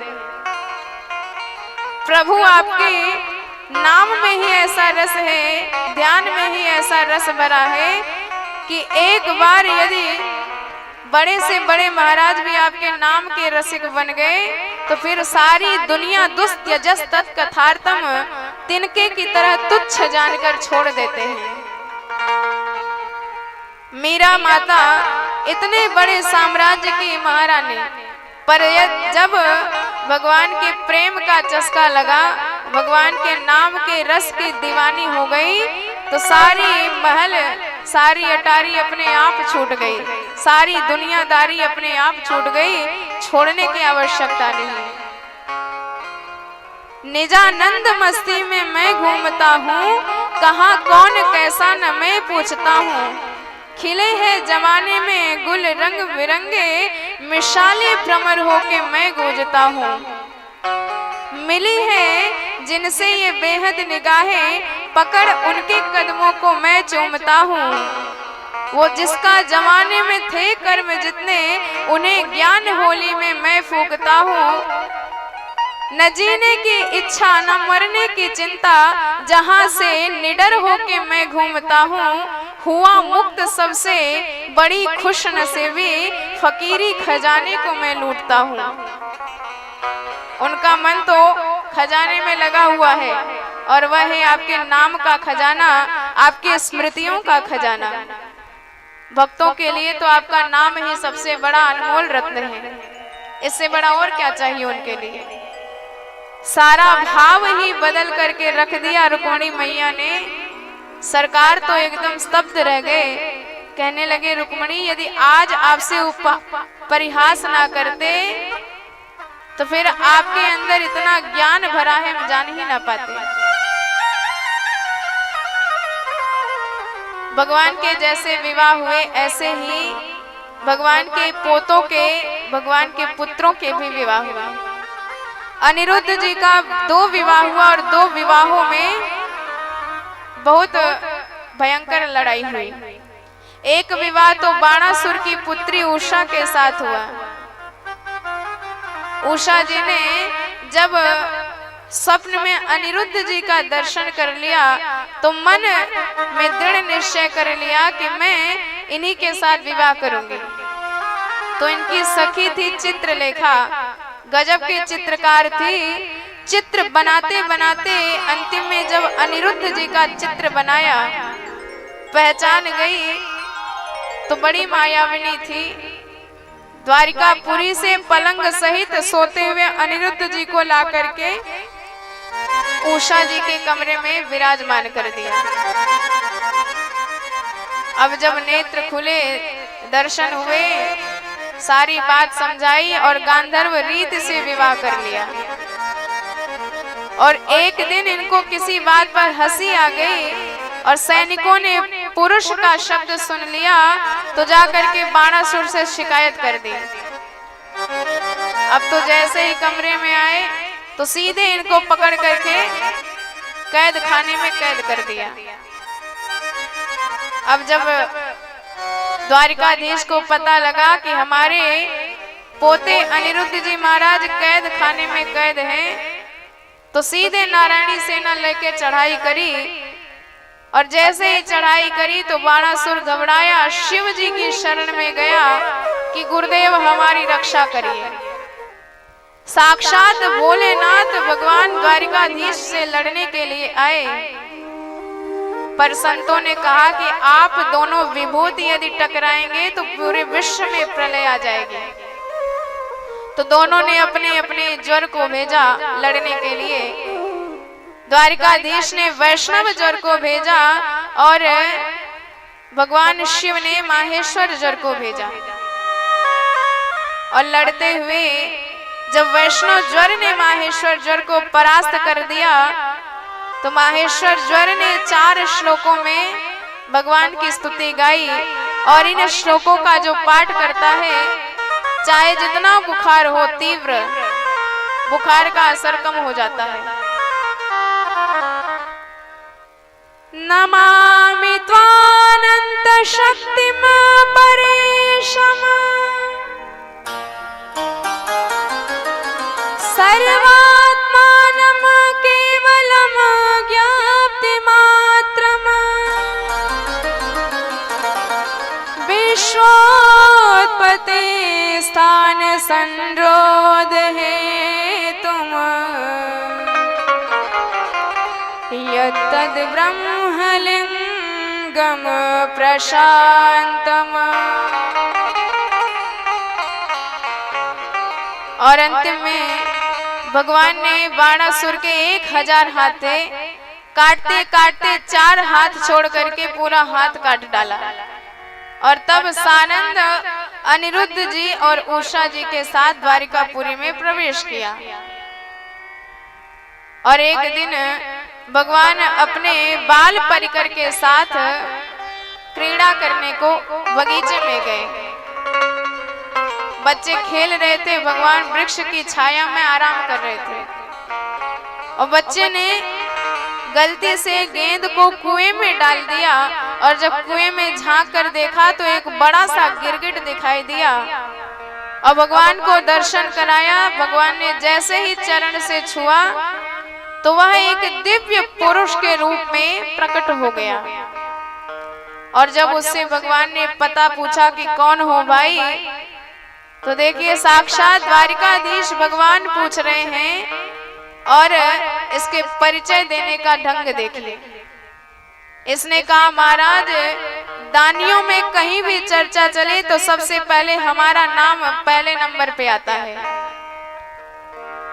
मैं सूर्यवंश के महाराज नृग का इक्ष्वाकु वंश का जन्मा हुआ महाराज नृग हूँ। नृगो नाम महेंद्रो हम इक्ष्वाकु तनयः प्रभो दानिष्वाख्यायमानेषु यदि ते कर्णम् स्पृशन्। भगवान ने कहा इतने बड़े दानी, इतने बड़े मानी तो भैया गिरगिट कैसे बने? उसने कहा महाराज हमने इतना दान दिया है, आप चाहो तो धरती के कण कण गिन सकते हो, आकाश के तारे गिन सकते हो, पर मेरे दान की गणना नहीं करी जा सकती। भगवान ने कहा क्या दान दिया है? उसने कहा हमने गायों का दान दिया है। भगवान बोले बूढ़ी टेढ़ी गायों का दान देते होगे, सो गिरगिट बन गए। और प्रायः दुनिया में ऐसा ही दान दिया जाता है, जो बिना किसी मतलब का, जिसका कोई अर्थ नहीं निकलता, ऐसी चीज आप दान में दे देते हैं तो वह दान आपका व्यर्थ जाता है। बेकार चीज दान में कभी नहीं देनी चाहिए। पर उसने कहा कि नहीं महाराज, हमने जिन गायों का दान दिया है वह एक से बढ़कर एक गाय थी, और तो और हमने चांदी से खुर मढ़ा करके और सोने से सींग मढ़ा करके ऐसी ताजी ब्याई हुई गौओं का दान दिया है। पयस्विनी स्तरुणी शील रूपा गुणोपपन्ना कपिला हेम श्रृंगी न्यायार्जिता रूप्य खुरा संवत्सा दुकूल माला भरणा ददावहम। तो भगवान ने कहा तो गिरगिट कैसे बने? उसने बताया कि सरकार हमने एक बार एक ब्राह्मण को गायों का दान दिया, और गलती से उस ब्राह्मण के झुंड में से एक गाय बिछड़ करके मेरे झुंड में मिल गई, और हमने फिर से उसी गाय का दान किसी दूसरे ब्राह्मण को दे दिया। और जब दोनों ब्राह्मण आपस में रास्ते में मिले और दोनों ने गाय पहचान ली तो लड़ने लगे कि ये हमारी गाय है, और लड़ते हुए हमारे पास आए और हम कोई निर्णय नहीं ले पाए, और दोनों ही गाय को वहीं छोड़कर वापस चले गए। और जब मैं धर्मपुरी पहुंचा तो यमराज ने कहा कि आपका छोटा सा पाप है और बाकी पुण्य है, तो आप पहले क्या भुगतना चाहोगे? तो हमने कहा महाराज पहले पाप भुगतवा दो। सो पाप का फल हुआ, गिरगिट बनना पड़ा। और दान कभी व्यर्थ नहीं जाता, तो आज दान का फल है कि साक्षात मुझे आपके दर्शन हो गए। जो भगवान बड़ी तपस्या के बाद मिलते हैं, वही भगवान आज मुझे साक्षात उनका साक्षात्कार हो गया। ये मेरे दान का ही फल है। तो भगवान ने अपने बच्चों को शिक्षा दिया कि देख लो, गलती से ब्राह्मण के धन का हरण किया तो ये परिणाम निकला, और कहीं यदि कोई जानबूझ के धन हरण कर ले तो फिर न जाने क्या होगा। सबसे पहले तो मैं ही उसका काम तमाम करूंगा। अरे कोई अग्नि में जल जाए तो मैं उसे बचा लूंगा, कोई पहाड़ से गिरने लग जाए तो मैं बचा लूंगा, विष खा ले तो मैं बचा लूंगा। पर यदि ब्राह्मण का अपमान करेगा, ब्राह्मण का धन हरण करेगा, तो सबसे पहले मैं उसका नाश करूंगा। ना हम हाला हलम मन्ये विषमयस्य प्रतिक्रिया ब्रह्म स्वमाहि विषम प्रोक्तम नास्य प्रतिविधिर्भुवि।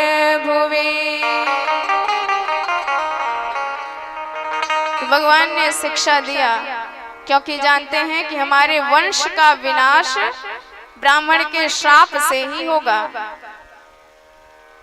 तो कालांतर में जब एक बार बलभद्र जी वृंदावन की यात्रा पर गए, तो जब तक बलराम जी द्वारिकापुरी में रहे तब तक किसी की हिम्मत नहीं पड़ी कि आंख उठा के देख सके। पर जब बलराम जी गए तो बड़े बड़े दुश्मनों की नजर पड़ने लगी द्वारिकापुरी पर। और ऐसे ही एक पौंड्रक नाम का राजा था, जो अपने आप को भगवान बनाने में तुला हुआ था, भगवान अपने आप को मानने लगा था। और उसका एक मित्र था काशी नरेश, वह और इसे भड़का रहा था। काशी नरेश ने कहा कि आजकल की दुनिया एकदम मूर्ख है, तू भगवान बन जा और मैं तेरा पुजारी बन जाता हूँ। मैं तेरी पूजा किया करूंगा और दुनिया को पागल बनाकर जो चढ़ावा आएगा आधा तेरा आधा मेरा हो जाएगा। अब इसने भी भगवान का नकली रूप तैयार कर लिया, 2 हाथ नकली लगवा लिए, शंख चक्र गदा पद्म धारण कर लिया, नकली गरुड़ बनवा लिया और दुनिया तो चमत्कार की दीवानी होती है। सो जहां इसने चमत्कार दिखाया सो चमत्कार को नमस्कार हुआ और सारी दुनिया इसकी जय जयकार करने लगी, इसकी आरती होने लगी चारों जगह। तो काशी नरेश ने कहा कि आजकल पूरी दुनिया द्वारिकाधीश को भगवान मानती है, तो यदि उनकी भी मोहर लग जाए तो फिर तू भगवान तय हो जाएगा। तो क्या किया जाए? इसके लिए तू एक पत्र द्वारिकाधीश को भिजवा दे। और पत्र भेजा गया सुधर्मा सभा में। जैसे ही दूत ने पत्र पढ़ा भगवान को हंसी आई। उसमें लिखा था कि वासुदेव वतीर्णो हम एक एवं चाप रह भूता नाम अनुकंपार्थम त्वं तु मिथ्या विदम त्यजः। कि मैं भगवान अब पैदा हुआ हूँ, इसलिए तू अपना बोरिया बिस्तरा बांध, यहाँ से सीधे खिसक ले। भगवान ने दूत से कहा कि देखो भाई, अपने देवता को जाके समझा दो कि हम स्वयं कल उसका दर्शन करने आएंगे। अब जैसे ही खबर मिली धड़कन उसकी तेज हो गई। क्यों रे काशीराज, तूने तो कहा था कि धमकी भरा पत्र भेज दे, भाग जाएगा बोरिया बिस्तरा छोड़ के, और ये तो मेरा दर्शन करने आ रहा है। काशी नरेश ने कहा तो भगवान बनना इतना सरल समझ रखा है, थोड़ा बहुत रिस्क तो उठाना पड़ेगा, ऐसे सस्ते में थोड़ी भगवान बन जाते हैं। और जैसे ही सुबह भगवान आए तो काशी नरेश ने कहा कि अपना चमत्कार दिखाओ। चमत्कार दिखाया, गरुड़ उड़ा के आकाश में ले गया, हाथ में चक्र सुदर्शन नाचने लगा। भगवान तो बड़े प्रसन्न हुए कि इसने मेरा कितना ध्यान किया होगा यह रूप बनाने के लिए। इसने तो नकली बनाया, असली रूप मैं इसे प्रदान करूंगा। और भगवान ने उसका प्राणांत करके उसे भी सारूप्य मुक्ति प्रदान कर दी। पूरी काशीपुरी को काशी नरेश के सहित विध्वंस कर डाला। और एक दिन सुधर्मा सभा में भगवान विराजमान थे तो साक्षात नारद जी आए और भगवान को उन्होंने पांडवों के द्वारा भेजा गया संदेश पढ़ के सुनाया। उसमें लिखा था कि पांडव राजसूय यज्ञ करना चाहते हैं, सो आप वहां पहुंचिए। और तब तक उद्धव जी ने कहा कि महाराज, गया में मगध नरेश जरासंध के यहाँ 20,800 राजा कैद में पड़े हैं, आपको उन राजाओं को भी मुक्त कराना है। तो भगवान ने सोचा कि जब तक यह जरासंध नहीं मरेगा तब तक पांडवों का राजसूय यज्ञ कभी भी पूर्ण नहीं हो पाएगा। सो पहले इंद्रप्रस्थ गए और अर्जुन भीम को साथ में लिया और तीनों लोग ब्राह्मण का वेश बनाए जरासंध के राज्य में पहुंच गए। जरासंध ने जब कहा कि महाराज क्या चाहिए, क्योंकि वह ब्राह्मणों का भक्त बन चुका था। 18वीं युद्ध में ब्राह्मणों को अनुष्ठान पे बिठाया था कि यदि इस बार द्वारकाधीश को हरा दिया तो मैं सदा के लिए आप लोगों का दास बन जाऊंगा। भगवान ने ब्राह्मणों का सम्मान बढ़ा दिया। 18वीं युद्ध में भाग गए थे, अपने नाम पर कलंक लेना स्वीकार कर लिया और ब्राह्मणों का सम्मान बढ़ा दिया, तो हमेशा के लिए वह ब्राह्मणों का भक्त बन गया था। तो उसने कहा महाराज, आज आप मेरे प्राण भी मांगेंगे तो मैं दे दूंगा। भगवान ने कहा कि पहले संकल्प करो, और आवाज सुनी तो पहचान गया कि ये आवाज तो जानी पहचानी है। और जब ध्यान से देखा तो हाथों पर धनुष के रगड़ के निशान दिखाई दिए। समझ गया कि ये क्षत्रिय हैं। पर यदि मेरे भय से ब्राह्मण वेश बना करके आए हैं तो चलो आज जो मांगेंगे दे दूंगा। भगवान ने कहा कि हमें तो द्वंद्व युद्ध का दान चाहिए। युद्धमनो देहि राजेन्द्र द्वन्द्वसो यदि मन्यते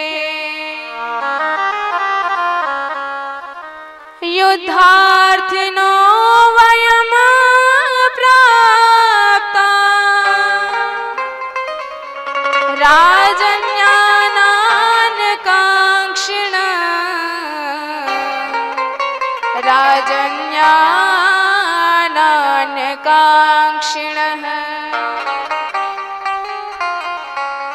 और जब भगवान ने द्वंद्व युद्ध का दान मांगा, जरासंध ने कहा कि मूर्ख, मैं तुझे पहचान गया, तो इन दोनों का परिचय दे।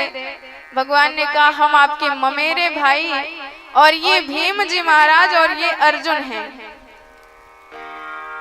तो जरासंध ने कहा कि अयम तु वयसा तुल्यो नाति सत्वो न मे समः और अर्जुनो न भवेत योद्धा भीमस्तुल्य बलो ही में।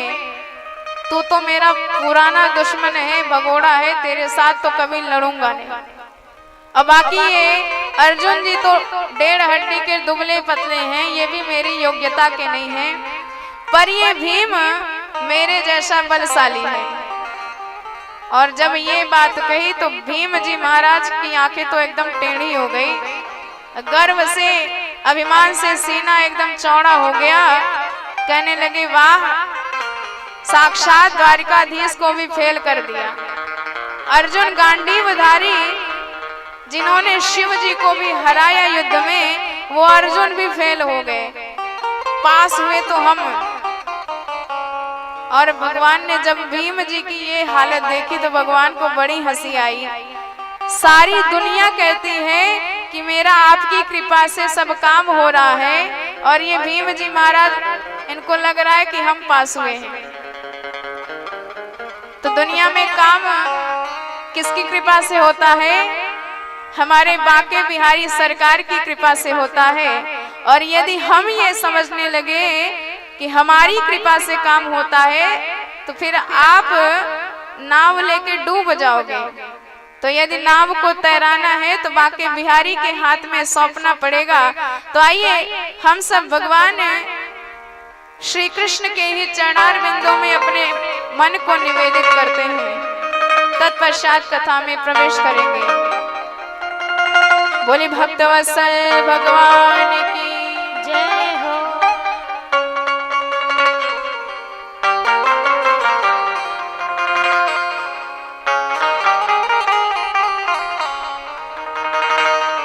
मेरा आपकी कृपा से सब काम हो रहा है,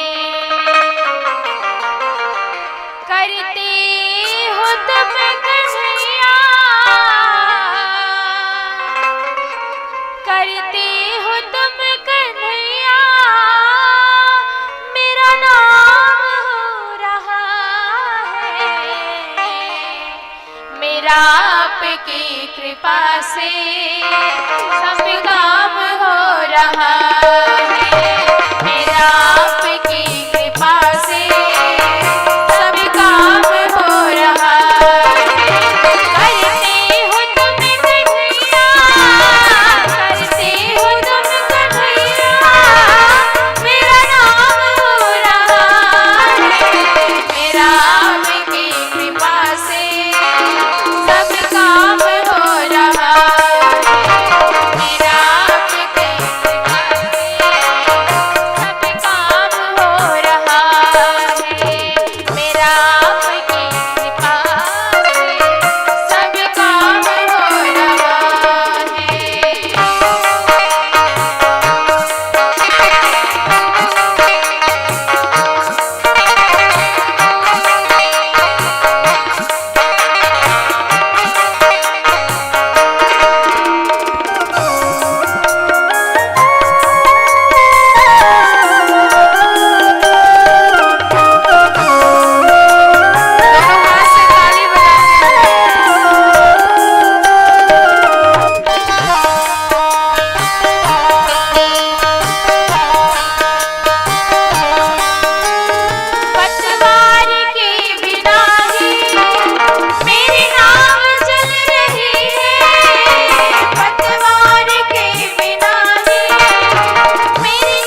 कृपा से सब काम हो रहा है। मेरा आपकी कृपा से सब काम हो रहा है। मेरा आपकी कृपा से सब काम हो रहा है। मेरा आपकी कृपा से सब काम हो रहा है। मेरा आपकी कृपा से सब काम हो रहा है। मेरा आपकी कृपा से सब काम हो रहा है। मेरा आपकी कृपा से सब काम हो रहा है। बोली भक्त वत्सल भगवान की जय हो। तो जीव चाहे जितना कर्मशाली हो, पर यदि भगवत कृपा प्राप्त नहीं होती तो उसका सारा परिश्रम, सारा कर्म व्यर्थ चला जाता है। परिश्रम करे कोई कितना भी, लेकिन कृपा के बिना काम चलता नहीं है। निराशा निशा नष्ट होती ना तब तक, दया भानु जब तक निकलता नहीं है। अमित वासनाएं दमित रूप ले जब अंतःकरण में उपद्रव मचाती, तब फिर कृपा सिंधु श्री राम जी के अनुग्रह बिना मन संभलता नहीं है। भगवान की कृपा के बिना हमारा कोई भी कार्य पूर्ण नहीं हो सकता। इसलिए कार्य जैसे ही आप शुरू करें तो भगवान के ही सहारे छोड़ दें। पर एक नस तो ढीली कर ही दी है और कल हमारा प्राणांत ही हो जाएगा। भगवान ने कहा कि तुम्हें तो जरासंध ने चयन किया है। भीम ने कहा कि महाराज अब हमें अपनी गलती समझ में आ गई कि बिना आपकी कृपा के कोई कार्य नहीं हो सकता। भगवान ने कहा यदि ये भाव है तो कल युद्ध करते हुए हमारी तरफ देखना। और भीम ने जब सरकार की तरफ देखा तो भगवान ने एक तिनका उठाया और उसे बीच से चीर करके अलग अलग दिशा में फेंक दिया। भीम समझ गए, जरासंध को पछाड़ करके उसको दो भागों में बांट लिया और अलग अलग दिशाओं में फेंक दिया और जरासंध का भी उद्धार हो गया। 20,800 राजा कैद खाने से मुक्त कराए गए। और जैसे ही सबने भगवान के दर्शन किए तो इतना आनंद उमड़ा कि उसे शब्दों में नहीं बता सकते। भगवान के सांवले विग्रह ऐसे लग रहे हैं मानो जैसे घनश्याम सांवला सांवला दिखाई देता है, मानो मेघकालीन बादल के जैसे भगवान के दिव्य अंग कांति है और हर अंग से भगवान के आनंद रस परिलक्षित हो रहे हैं। उनको लगा कि भगवान को ही हम सब तरह से सेवन कर रहे हैं, नयनों से भगवान के ही रूप सुधा का पान कर रहे हैं और जीवा से भगवान को ही चाट रहे हैं और बाहुओं से भगवान का ही आलिंगन कर रहे हैं। सारे राजाओं ने भगवान के चरणों में दिव्य प्रार्थना करी कि हे सरकार, बहुत दिन हो गए इस संसार चक्की में पिसते हुए, अब तो केवल आपके चरणों का ही सहारा है। नमस्ते देव देवेश त्रैलोक्यातिमिरापहम्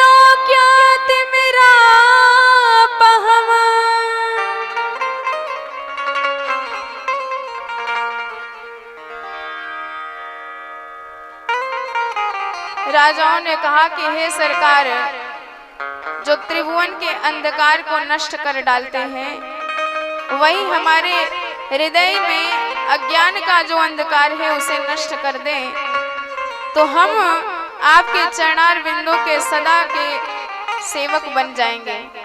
क्योंकि जब तक मन में यह माया मोह लगा हुआ है, तब तक हम चाहकर भी आपके दास नहीं बन पाते हैं। प्रपन्नार्ति हराव्ययः निर्विणान घोर संस्कृते। और उन्होंने भागवत के सबसे बड़े संकट मोचन मंत्र का दान दिया। श्रीमद् भागवत में इससे बड़ा संकट मोचन मंत्र नहीं है। यदि कोई बड़ी श्रद्धा से इस मंत्र का जप करता है तो जीवन में जो भी बाधाएं आएंगी, जो भी विपदाएं आएंगी, सारी इस मंत्र जप करने से ही दूर हो जाती हैं। कभी ऐसी स्थिति बन जाए जब लगे कि अब हमसे कुछ नहीं हो सकता, किंग कर्तव्या विमूढ़ की स्थिति बन जाए, कब कहाँ जाएं, किस ओर जाएं, किससे सहारा मांगे, जब ऐसी स्थिति बन जाए तब इस मंत्र का जप करके आप देख लेना, परम आनंद आपको मिल जाएगा। कृष्णाय वासुदेवाय हरे परमात्मने प्रणत क्लेशनाशाय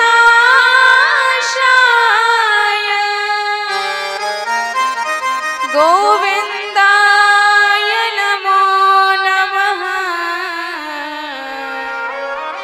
गोविंदाय नमो नमः। भगवान ने उन सबको पराभक्ति का वरदान दिया। और परीक्षित ने प्रश्न किया सुखदेव भगवान से कि प्रभु आप बार बार भगवान को दीन बंधु भक्त वत्सल करुणावतार करुणा वरुणालय पुकारते रहते हैं, पर क्या सरकार ने कभी किसी दीन को बंधु भी बनाया है? और जैसे ही दीन बंधु का नाम लिया तो सुखदेव भगवान को परम महाभागवत सुदामा जी महाराज की याद आ गई। तो उन्होंने सुदामा जी की कथा परीक्षित जी को श्रवण कराई कि एक बार कृष्ण भगवान के एक अत्यंत प्रिय सखा सुदामा नाम के रहते थे, और भगवान के इतने पक्के भक्त कि कभी भी मन में असंतोष नहीं आया। भगवान जिस स्थिति में उनको रखते हैं उसी स्थिति में परम आनंद से भगवान का नाम जप करते हुए रहते हैं। कृष्णस्यासि सखा कर्षित ब्राह्मणो ब्रह्मवित्तमः विरक्तः इंद्रियार्थेषु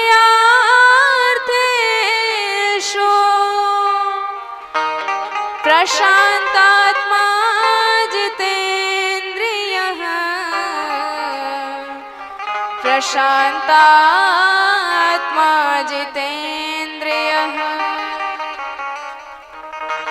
सुदामा जी का इतना बढ़िया परिचय दिया सुखदेव भगवान ने। न नाम बताया, न काम बताया, न धाम बताया, केवल सुदामा जी महाराज के विशेषण पर विशेषण गिनाते चले गए। कैसे हैं सुदामा जी? ब्राह्मणो ब्रह्मवित्तमः, सर्वश्रेष्ठ विशेषण से विभूषित कर दिया कि ब्रह्मवित्त नहीं कहा, ना ही ब्रह्मवित्तर कहा, सीधे कह दिया ब्रह्मवित्तमः, सर्वश्रेष्ठ विशेषण। और विरक्तः इंद्रियार्थेषु प्रशांत आत्मा जितेन्द्रियः, इंद्रियों के विषय रस से सर्वथा विरक्त है।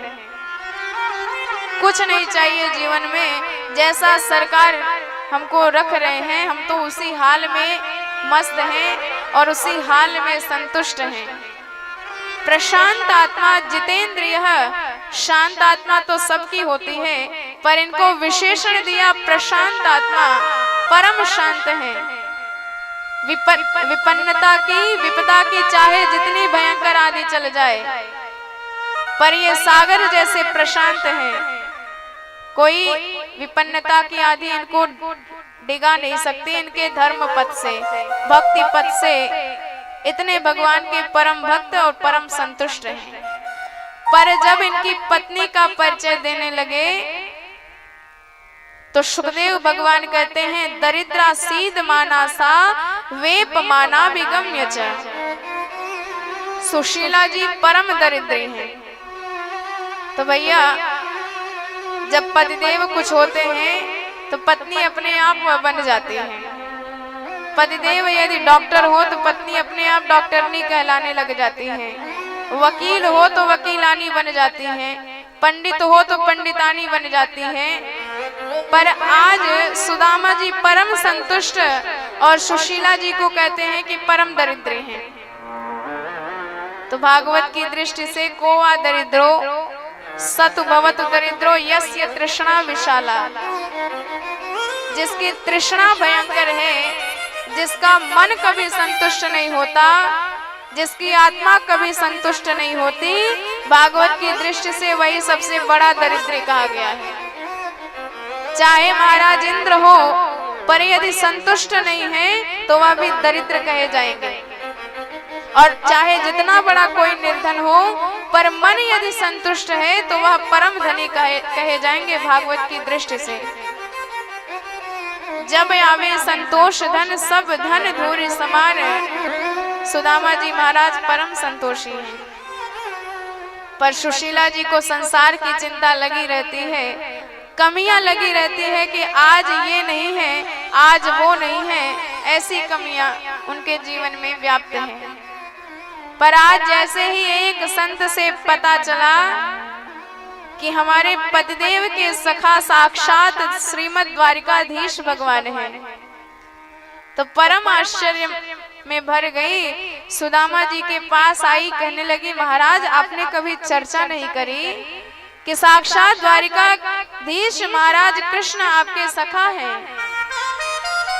अरे आपको पता भी है, एक बार जो उनके पास चला गया तो फिर भगवान उसे इतना दे देते हैं कि उसकी 7 पीढ़ी बैठ करके खाती है। ननु ब्राह्मण भगवतः सखा साक्षात श्रियापति ब्राह्मण्यस्य शरणीयस्य भगवान सात्वतर्षभः ब्राह्मणों के परम भक्त हैं। तो मेरे कहने से एक बार अपने सखा से मिलने चले जाइए। अब जब ये बात कही, सुदामा जी ने सीधे कह दिया कि बावरी, एक तो मेरो बचपन को पक्को सखा और बातें मिलवे जाऊं तो केवल दरिद्रता रोने जाऊंगा, केवल धन की लालसा से जाऊंगा, ऐसे तो मैं कभी जाने वाला नहीं। सुशीला जी समझ गई कि ये पक्के सिद्धांतवादी हैं, यदि लेने देने की बात ज्यादा कही तो कभी नहीं जाएंगे। उन्होंने कहा महाराज मैं कहा कहती हूँ कि आपको कुछ मिल जाएगा, इस लालच में जाइए। अरे ब्राह्मण को तो परम संतोषी रहना चाहिए। मेरे मन में तो ये इच्छा है कि आपके इतने बचपन के पक्के सखा हैं कि आपको कभी याद नहीं आती अपने सखा की। अरे केवल उनसे मिलने भर चले जाइए, बाकी मैं और कुछ निवेदन नहीं कर रही। सुदामा जी ने कहा बावरी तूने तो मन की बात कह दी। अरे उससे मिलने तो मेरा मन छटपटा ही रहा है, और आज जब तूने उसका नाम स्मरण कर लिया है तो मेरे मन में और उत्कंठा बढ़ गई है। पर जब भी जाने को मन होता है यही सोचता हूँ कि न जाने अब वो कहाँ रहता होगा, और पता नहीं मुझे स्वीकार भी करेगा कि नहीं। अब तो उसके अलग ही निराले ठाट होंगे, अब तो वह महाराजाओं की तरह राज्य करता होगा। पता नहीं अपने इस दरिद्र मित्र की याद भी उसे आती होगी कि नहीं। और देवी कई जगह ऐसे हैं जहाँ खाली हाथ जाया भी नहीं जाता, और मैं देखता हूँ कि घर में कोई चीज नहीं, कोई वस्तु नहीं जिसे मैं मित्र को अपने उपहार स्वरूप भेंट स्वरूप लेके जाऊं। सुशीला जी ने कहा महाराज यदि यही बात है तो आप चिंता मत करिए, व्यवस्था मैं अभी किए देती हूँ, लेकिन आप तुरंत अपने उन सखा से मिलने जाइए। तो सुशीला जी गई, पड़ोसियों से 4 मुट्ठी अलग अलग प्रकार के चावल मांग करके लाई। और चावल तो मांग लिया, अब सोचने लगी बांधे किसमें, घर में तो वस्त्र है ही नहीं, और ध्यान से देखा तो एक फटा सा वस्त्र दिखाई दिया। उसी को 8-10 तह करके चावल रख करके एक पोटली तैयार कर दी बांध करके, और वही पोटली पकड़ा दी सुदामा जी को और कहा कि महाराज यही अपने सखा को भेंट दे दीजिएगा। याचित्वा चतुरो मुष्टिन विप्रान पृथक तंडलान चैल खंडेन तान बद्ध्वा वर्त्रे प्रादाद उपायनम। और अंतिम में जैसे ही जाने लगे तो सुशीला जी ने रोक कर कहा कि महाराज अपने सखा से मेरा एक संदेश भी जरूर कह देना। सुदामा जी ने वो पूछा कि वो क्या कह दे, तो सुशीला जी बड़े भाव से कहती हैं, एक मास द्वैपाख में दो एकादशी हो, पर मेरे घर दीन दयाल ने नित प्रतिदिन मोय। सुशीला जी ने कहा कि यही बता दीजिएगा, आपके वैष्णव भक्तों के घर महीने में 2 एकादशियां पड़ती हैं, पर आपकी कृपा मेरे घर पर इतनी ज्यादा पड़ रही है सरकार कि मेरे यहाँ नित्य एकादशी मन रही है। बच्चे भूख से व्याकुल होते हैं, दाने के लिए तड़प पड़ते हैं, विलक विलक कर मुझसे अन्न की याचना करते हैं, पर मैं घर में देखती हूँ तो अन्न का ढेला नहीं दिखाई देता। मैं बहाना करके रह जाती हूँ कि बेटा आज एकादशी है, आज व्रत रहो, जब द्वादशी आएगी तब पारण करना। तो प्रभु कितने दिन तक आपकी ऐसी ही कृपा बरसती रहेगी? अरे कभी मेरे घर में भी तो द्वादशी आए। थोड़े से भाव में शब्द अपना बता दिया। सुदामा जी बोले चल ठीक है, कह देंगे बातें, और दृढ़ संकल्प करके चल दिए। और भगवान का तो प्रण है कि एक बार भक्त यदि मेरी तरफ बढ़ जाता है तो मैं उसे सहर्ष स्वीकार कर लेता हूँ। एक दास ने कहा कि सरकार आप कहते हो कि जितना कदम हम बढ़ाएंगे उतना कदम आप भी बढ़ा के स्वीकार करेंगे, तो यदि हम एक कदम बढ़ाएंगे तो आप भी एक कदम बढ़ाएंगे। ऐसे एक एक कदम बढ़ाते बढ़ाते न जाने कौन से जन्म जन्मांतर में, कल्प कल्पांतर में हम और आप मिल पाएंगे। भगवान कहते हैं, जे तू चले विनीत पद जग तज मेरी ओर, ते तो पद मैं भी धरूं करहूं कृपा की कोर। भगवान ने कहा बात तो तेरी सही है, जितना कदम तेरा बढ़ेगा उतना ही मेरा बढ़ेगा, लेकिन तेरा कदम सीमित है, पर मेरा कदम कैसा होगा वह तू कभी समझ भी नहीं पाएगा। एक कदम तेरो बढ़े मम हित चित ते छूछ, और मेरो कदम बढ़ाइयो राजा बलि ते पूछ।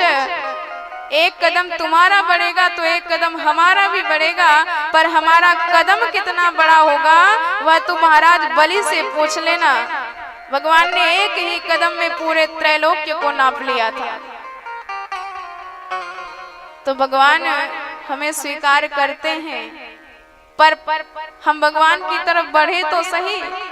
तो आज सुदामा जी बढ़ गए हैं, और जब भक्त भगवान की तरफ बढ़ जाता है तो भगवान उसकी तरफ बढ़ जाते हैं। आइए हम और आप भी सुदामा जी के साथ भगवान की द्वारिकापुरी में चलते हैं और भगवान के चरणों में ही मन को निवेदित करते हैं। बोली भक्तवत्सल भगवान की जय हो। दूर नगरी बड़ी दूर नगरी कान्हा, दूर नगरी बड़ी दूर नगरी कान्हा, दूर नगरी बड़ी दूर नगरी। कैसे आऊं रे कन्हाई, कैसे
सुदामा जी सुदृढ़ संकल्प बनाए करके चल लिए कि नगरी चाहे जितनी दूर हो, हम तो अपने सखाते मिलके ही दम लेंगे। चलते चलते परिश्रांत हो गए, एक वृक्ष के नीचे बैठकर आराम करने लगे। निद्रा आई तो भगवान ने सोते हुए सुदामा जी को द्वारिकापुरी में लाकर ही सुला दिया। अब जब नींद खुली और बदला सा माहौल देखा तो बेचारे चौंक पड़े। एक पथिक से पूछा, भैया हम द्वारिकापुरी जाना चाहें तो ने एक पता बता दो, द्वारिकापुरी आते कितनी दूर है। पथिक ने कहा, महाराज आप तो द्वारिकापुरी में ही विराजमान हैं। अच्छा, अरे भैया बड़ी जल्दी आए गए, यदि अपनो द्वारकापुरी है तो ने एक बताए दो, यहाँ में हमारो कन्हैया किधर मिलेगो। पथिक ने कहा, महाराज ये कन्हैया कौन है, पूरा नाम बताइए, गली नंबर मोहल्ला नंबर, तब जाके तो आपको बताएं। तो सुदामा जी ने कहा, आप हमारे कन्हैया को न जाने? भैया वाको विशुद्ध नाम तो है श्री कृष्ण चंद्र, पर हम प्रेम ते वाको कन्हैया ही बुलाए।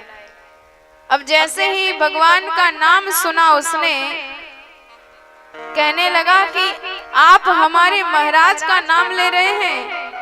अरे पता है उनके नाम के आगे कितने विशेषण लगाए जाते हैं।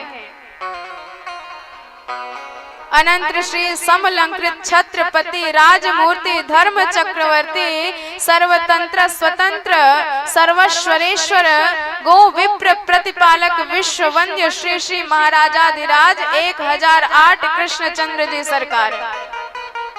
और आप न जाने कैसा नाम ले रहे हैं। सुदामा जी बोले, भैया समझ तो गयो,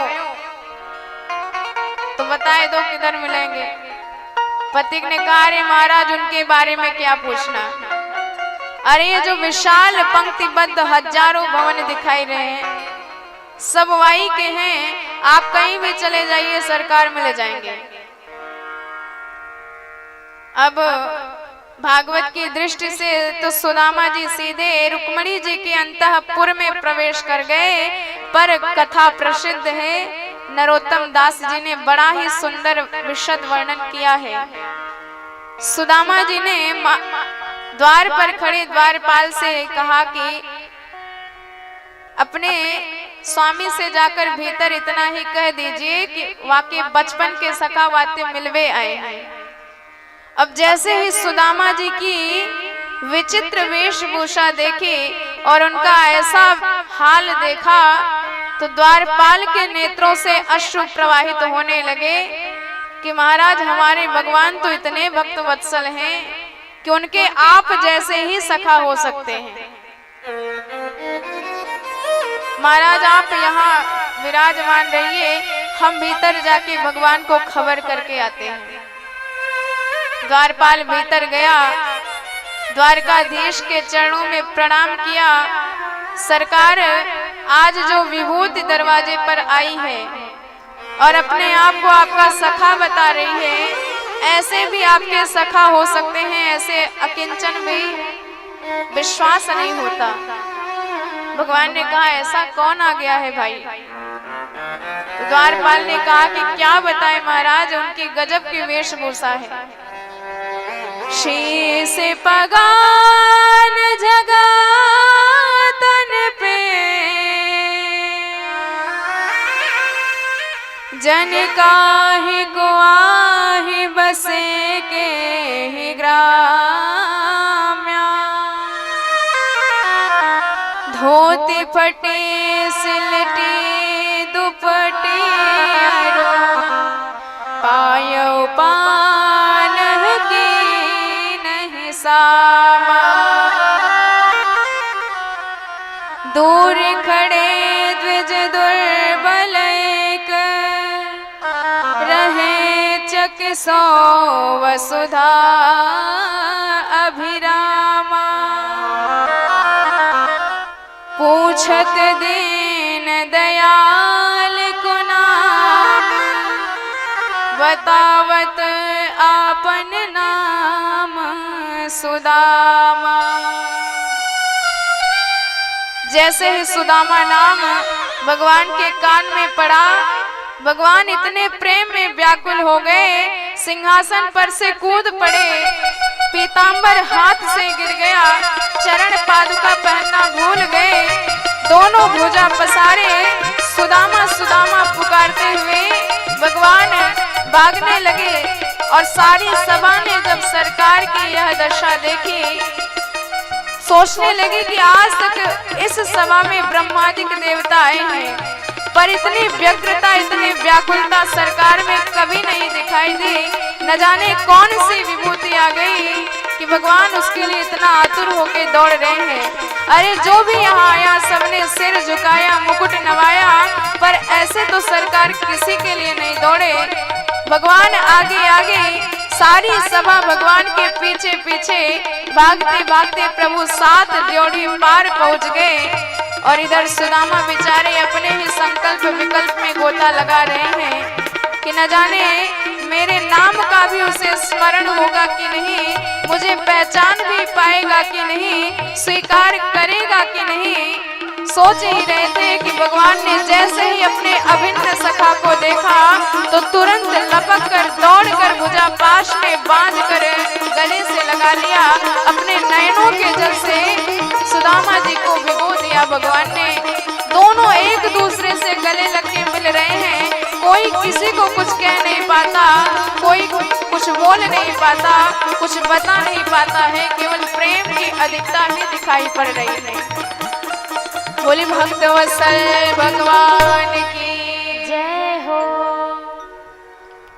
जैसे ही सुदामा जी की इस दिव्य वेश का दर्शन किया, सारी सभा ने स्तब्ध रह गई। सुदामा जी सभा की दिव्यता भव्यता देखकर स्तब्ध रह गए, सारी सभा सुदामा जी को देख के स्तब्ध रह गई। अरे कितना किंचन है ये, वस्त्र के नाम पर फटी सी धोती लपेटे हैं और येन केन प्रकारेण केवल तन मात्र ढक पाए हैं। आधी को ही ऊपर लपेट दिया, आधी को ही नीचे लपेट दिया है। पैरों में जूते तक नहीं है, सिर पर पगड़ी तक नहीं है, और तगड़े तो इतने हैं कि कोई इनकी हड्डियां तक गिन सकता है।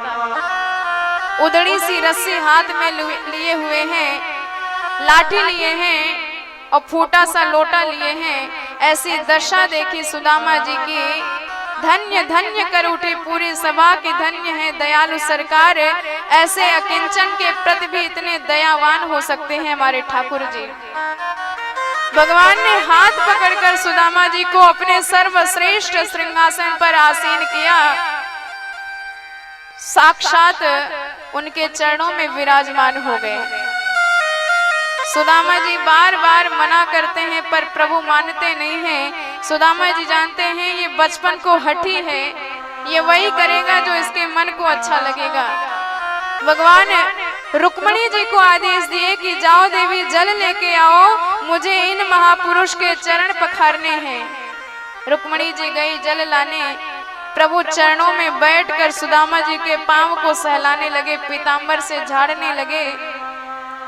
जैसे ही स्पर्श हुआ हस्त से सुदामा जी के चरणारविंद का, तो चौंक से पड़े सुदामा जी। भगवान ने ध्यान से देखा तो नंगे पैर चलते चलते सुदामा जी के चरणों में अनगिनत कांटे चुभे हुए हैं, फफोले पड़ गए हैं और कई तो फूट गए हैं, तो उनमें धूल मिट्टी इत्यादि भर गए हैं। और ऐसे जब कंटका विद्ध पाद पद्मों का सरकार ने दर्शन किया तो भगवान के ही नयनों से प्रेम की, भक्ति की ऐसी गंगा यमुना की दिव्य धवल धारा निकली कि सुदामा जी के चरणों का प्रक्षालन करके रख दिया। ऐसे विहाल विवाहिन सो पग कंटक जाल लगे पुने जो, हाय महादुख पायो सखा तुम आए इतन कितने दिन खो। सुदामा की दीन दशा, करुणा करके करुणा निधि रोए। पानी परात को हाथ गयो नहीं, नैनन के जल से पग धोए। प्रीति प्रमुंच दबिंदु, नेत्राभ्याम पुष्करे क्षणः। भगवान के नयनों से ही ऐसे गंगा यमुना की धारा निकली कि चरण प्रक्षालन करके रख दिए। रुक्मिणी जी जल लाके आई और जब ऐसा हाल देखा भगवान का, सोचने लगी कि इस अवधूत ने कौन से पुण्य कर्म किए हैं। अरे सारा जगत मेरे सरकार की चरण रज चाहता है और मेरे सरकार इस अवधूत के चरण रज को अपने शीश पर छिड़क रहे हैं। किम अनेन कृतम पुण्यम अवधूतेन भिक्षुणा, श्रियाहीनेन लोकस्मिन् गर्हितेन धमेन सा। जल लेके भगवान ने पाद प्रक्षालन किया, चरणोदक अपने सिर पर सिंचन किया और बोले कि आज मैं पवित्र हो गया। सारा जगत जिनका नाम स्मरण कर ले तो जन्म जन्मांतर के पाप भस्म हो जाते हैं, वही सरकार सुदामा जी के चरणोदक को सिर पर सिंचन करके कहते हैं कि आज मैं पवित्र हो गया। यस्य स्मरण मात्रेण जन्म संसार बंधना, विमुच्यते नमस्तस्मै विष्णवे प्रभवे विष्णवे। भगवान ने सोचा कि सुदामा जी यदि सभा में रहेंगे तो मन की बातें नहीं हो पाएंगी, और बचपन का सखा यदि बुढ़ापे में मिल जाए तो चर्चा करते हुए सारा बचपना याद आ जाता है। हाथ पकड़कर बड़े प्रेम से सुदामा जी को लाए, स्नान कराया, वस्त्र इत्यादि पहनाया, भोजन कराया, तांबूल निवेदित किया और ले जाके रुक्मिणी जी के एकांतिक कक्ष में हस्ती दंत निर्मित पलंग पर, जिस पर शुभ्र सुकोमल दूध के झाग जैसे शैया बिछी हुई थी, सुदामा जी को लिटाया। लेटकर इतना आनंद आया मानो क्षीर सिंधु में अवगाहन कर रहे हो। इतना आनंद के शब्दों में वर्णन नहीं कर पाते भगवान को। भगवान स्वयं जाकर के सुदामा जी के चरण दबाने लगे। रुक्मिणी मैया ने देखा कि मेरे सरकार सेवा कर रहे हैं तो मैं क्यों पीछे हटूं, आई पंखा जलने लगी सुदामा जी महाराज को। सुखदेव भगवान कहते हैं परीक्षित देखो तो इस अवधूत के ठाट, अरे कौन कहेगा कि ये दरिद्र है। साक्षात लक्ष्मी नारायण भगवान जिसकी सेवा कर रहे हो वो अभी दरिद्र हो सकता है। भगवान तो भक्तों के चरण धूल में भी स्नान करने को तैयार है, पर कोई सुदामा की जैसा निरपेक्ष तो बने।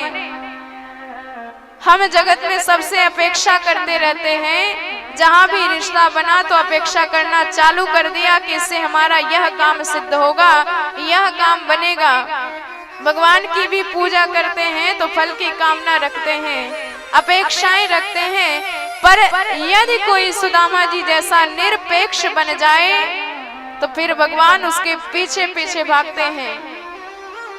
उसके चरण चलने से जो चरण धूलि उड़ती है, भगवान उसमें अपने आप को अभिषिक्त करके अपने आप को धन्य बनाते हैं। निरपेक्षम मुनिम शांतम निर्वैरम समदर्शनम अनुव्रजाम्यहम नित्यम पूयेत्यंघ्रिरेणुभिः।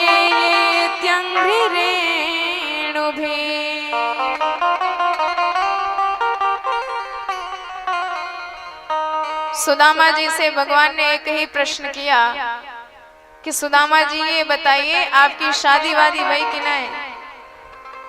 अब सुदामा जी इस प्रश्न पे जरा सा मुस्कुराए, लाला तोए हमारी शादी की ही ज्यादा चिंता है, और कोई प्रश्न नहीं मिला। पर भगवान कहते हैं कि मित्र तू बचपन से बाबा पने की बात किया करता था, तो मैंने सोचा कि कहीं सचमुच में ही तू बाबा तो नहीं बन गया, इसलिए प्रश्न किया। तो सुदामा जी कहते हैं नहीं नहीं मित्र, अपि ब्राह्मण गुरुकुलाद भवता लब्धि दक्षिणात समावृत्तेन धर्मज्ञ भार्योड़ा सदृशीनवा। मित्र भगवान की कृपा से बड़ी ही सुशील पत्नी मिली है, और जैसोई वाको नाम है वैसोई वाको काम है, और भगवान की कृपा से बड़े बढ़िया ढंग से जीवन की गाड़ी चल रही है। भगवान ने कहा कि जब आप यहाँ आए होंगे तो भाभी जी ये तो जरूर बताए कि आए होंगे। सुदामा जी ने कहा मित्र तो से सच्ची बताऊं तो तेरी भाभी जी ने ही मोहे यहाँ भेजो है। भगवान बोले अच्छा, तब तो परम सौभाग्य है, मतलब भाभी जी मेरे बारे में जानती हैं, आपने ही चर्चा करी होगी। तब तो मित्र यदि भाभी जी ने आपको यहाँ भेजा है तो मेरे ताई कछु खावे पीवे को भी भेजा होगा। अब जैसे ही सुदामा जी ने ध्यान दिया कि हमारे पास तो ऐसे उपहार हैं, अलग अलग घर के मांगे भय अलग अलग प्रकार के चावल अलग ही दिख जाएंगे, और यदि वह भेंट कन्हैया को दे दूंगा तो क्या सोचेगा कि न जाने कितने जन्म का दरिद्री आ गया। हिम्मत नहीं पड़ी सुदामा जी की। उन्होंने कहा मित्र मेरे घर पे का रखो जो तेरे ताई लेके आते। भगवान ने कहा देखो ऐसी वैसी बातें मत किया करो, यदि लाए हो तो दे दो, ना लाए तो बात ही खत्म करो। सुदामा जी बोले मित्र सच्ची कहूं तो ना लाओ। भगवान ने सोचा कि ये लगता है हिम्मत नहीं कर पाएंगे। भगवान बोले मित्र मोहे लगता है तुम्हारी बचपन की आदतें अभी नहीं ठीक भाई। का मतलब? अरे बचपन की सबरी बातें याद है कि भूल भाल गए? सुदामा जी बोले मित्र एक एक बात याद है। भगवान बोले तब तो वो बात भी याद होगी जब हम और आप समिधा बीतने जंगल में गए थे। सुदामा जी बोले हाँ हाँ मित्र, अरे कितनों घनघोर मूसलाधार वर्षा भई व रात्रि को पूरी रात्रि हम सब वृक्ष के नीचे गुजारे थे। भगवान ने कहा तब तो वो बात भी याद होगी कि वह दिना सर्दी के कारण आपके दांत बड़े जोर से खटखटाए रहे थे। अब तो सुदामा जी को लगा कि ये तो कछु और ही पोल पटरी खोलवे वारो है। तुरंत बात पलट दी, अरे मित्र वह रात्रि गुरुदेव ने हमको कितना याद किया, पूरी रात्रि सुदामा कृष्ण कहते पुकारते रहे। वयम पृषो तत्र महानिलंबुभिर निहन्यमाना मुहुरंग संप्लवे गृहीत हस्ता परिबभ्रु मातुरः। भगवान ने कहा कि मित्र ये बात तो ठीक है, पर तुझे मेरा स्वभाव याद है कि मेरा स्वभाव भी आप भूल गए। सुदामा जी ने कहा क्या मतलब? भगवान कहते हैं कि मैं पदार्थों का भूखा नहीं हूँ। पत्रम पुष्पम फलम तोयम यो मे भक्त्या प्रयच्छति तदहम भक्तिम परितम अश्नामि प्रयतात्मनः। भगवान कहते हैं कि कोई यह नियम नहीं है कि आप मुझे इतना कीमती सामान चढ़ाओ। अरे आपके पास कुछ ना मिले तो फल ही चढ़ा दो, फल भी ना मिले तो फूल ही चढ़ा दो, फूल ही ना मिले तो जल ही चढ़ा दो, जल भी ना मिले तो पत्र चढ़ा दो। पर यदि आप मुझे भक्ति भाव से प्रदान करेंगे तो मैं उसे सहर्ष स्वीकार कर लेता हूँ। मैं ये नहीं देखता कि तुम क्या लाए हो, पर मैं ये जरूर देखता हूँ कि तुम कैसे लाए हो। मैं ये नहीं देखता कि तुम क्या बोल रहे हो, पर ये जरूर देखता हूँ कि तुम कहाँ से बोल रहे हो। गोपियां भगवान को कपटी कनुआ क्या क्या नहीं कहती, पर भगवान जानते हैं कि उनका विशुद्ध भाव है, हृदय से बोल रही है, प्रेम का भाव है, इसलिए भगवान उसी को स्वीकार कर लेते हैं। पर सुदामा जी की हिम्मत न है भाई। भगवान ने कहा कछु लाए हो तो सीधे साधे बता दो। सुदामा जी बोले तुम फिर हाथ धोए के पीछे पड़ गए। अरे जब हजारन बार मना कर दी कि ना लाए तो बार बार काहे पूछ रहे। भगवान बोले चलो छोड़ो। पर मित्र जी बताओ, मैं देख रहा हूं कि तू बड़ी देर से अपने ये हाथ चिपटाए खड़े है, कछु बीमारी है गई क्या या हाथन में? सुदामा जी घबराए, मित्र इतनी लंबी यात्रा तय करके आए हैं, नए हाथ पैरन में दर्द तो है ही जाए। भगवान बोले तो पहले काहे नहीं बताए? अरे हम फालतू में तुम्हारे चरण दबाए रहे हैं, लाओ हाथ पकड़ाए दो, ऐसी जबरदस्त मालिश करेंगे कि सबरो दर्द चुटकी में गायब हो जाएगा। सुदामा जी ने खूब हाथ जोड़ी, मित्र मैं तो से हाथ जोड़ू, मेरे हाथ से हाथ मत लगाइयो, खूब दाएं बाएं भय, खूब इधर उधर भय। पर भगवान ने तुरंत पोटली खींच करके निकाल ली और पोटली खोल करके एक मुट्ठी चावल खाया और सुदामा जी के नाम एक लोक का राज्य कर दिया। बोले भक्तवत्सल भगवान की जय हो। इति मुष्टिम सकृत जगध्वा। भगवान ने एक लोक का राज्य उनके नाम कर दिया।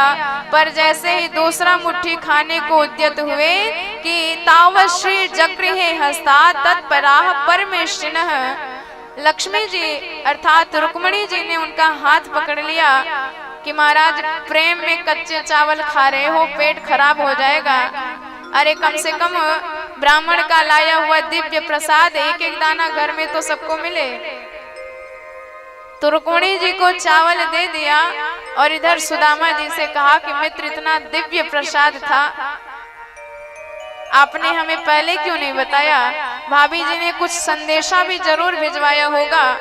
तो तुरंत सुदामा जी को बात याद आई और सारी बात बता दी कि तेरी भाभी जी ने यही कहा है कि एक मास द्वैपाख में 2 एकादशी होय, पर सो प्रभु दीन दयालु ने नित प्रतिदिनी मोय। भगवान ने सुना तो नेत्र बंद कर लिए और सीधे प्रत्युत्तर भाभी जी के घर भिजवा दिया। होने थे सो हो गई, अब ना सो होय, भाभी तेरे घरन में नित्य द्वादशी हो।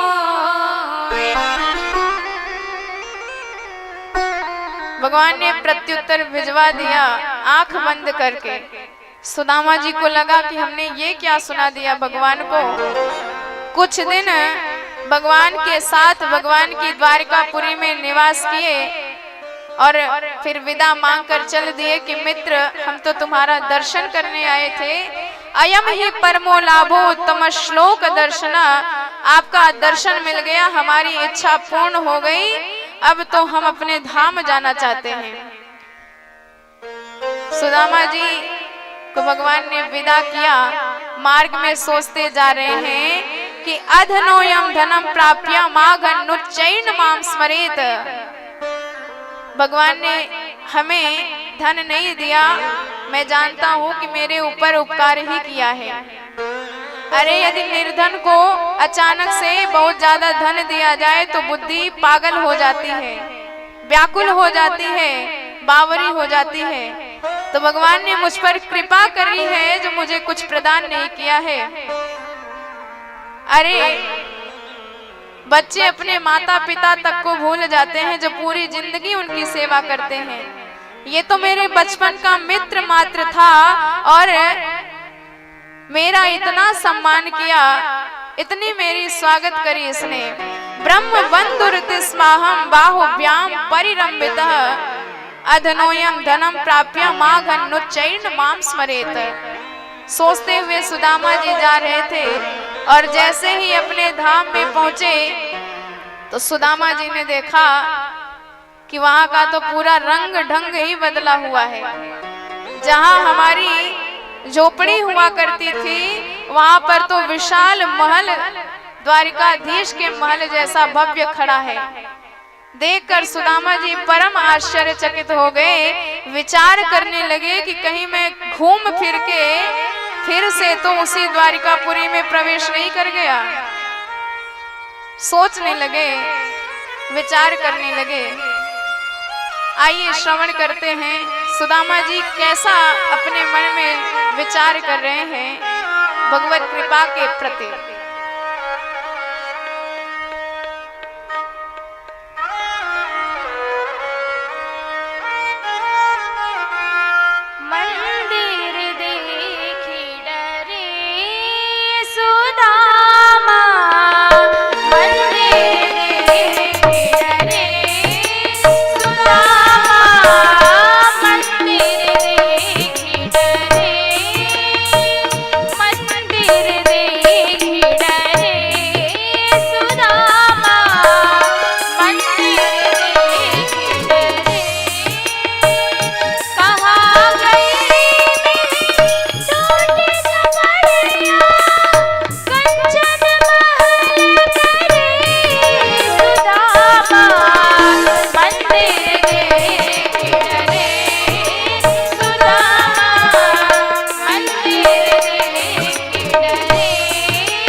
बोली भक्तवत्सल भगवान की जय हो।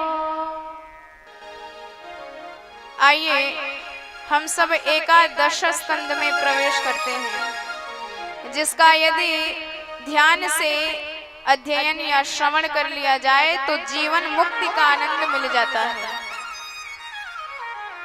यहीं पर एक बार जब चातुर्मास्य मनाने के लिए संत भगवान की पूरी द्वारिकापुरी में आए, तो संतों का तो भगवान बड़े अच्छे ढंग से सेवा करते हैं, पर भगवान के बच्चे एक दिन उन्होंने विचार बनाया कि ये संत लोग बड़े बड़े खाते रहते हैं, इन्हें कुछ आता जाता भी है कि नहीं, चलो परीक्षा लेते हैं।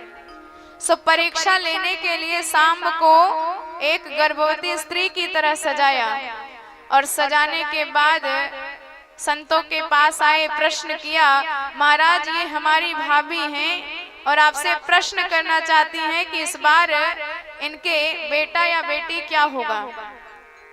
अब बड़े बड़े संत कोई नाक दबाए कोई कान दबाए, पर जब कुछ हो तब तो बता पाए।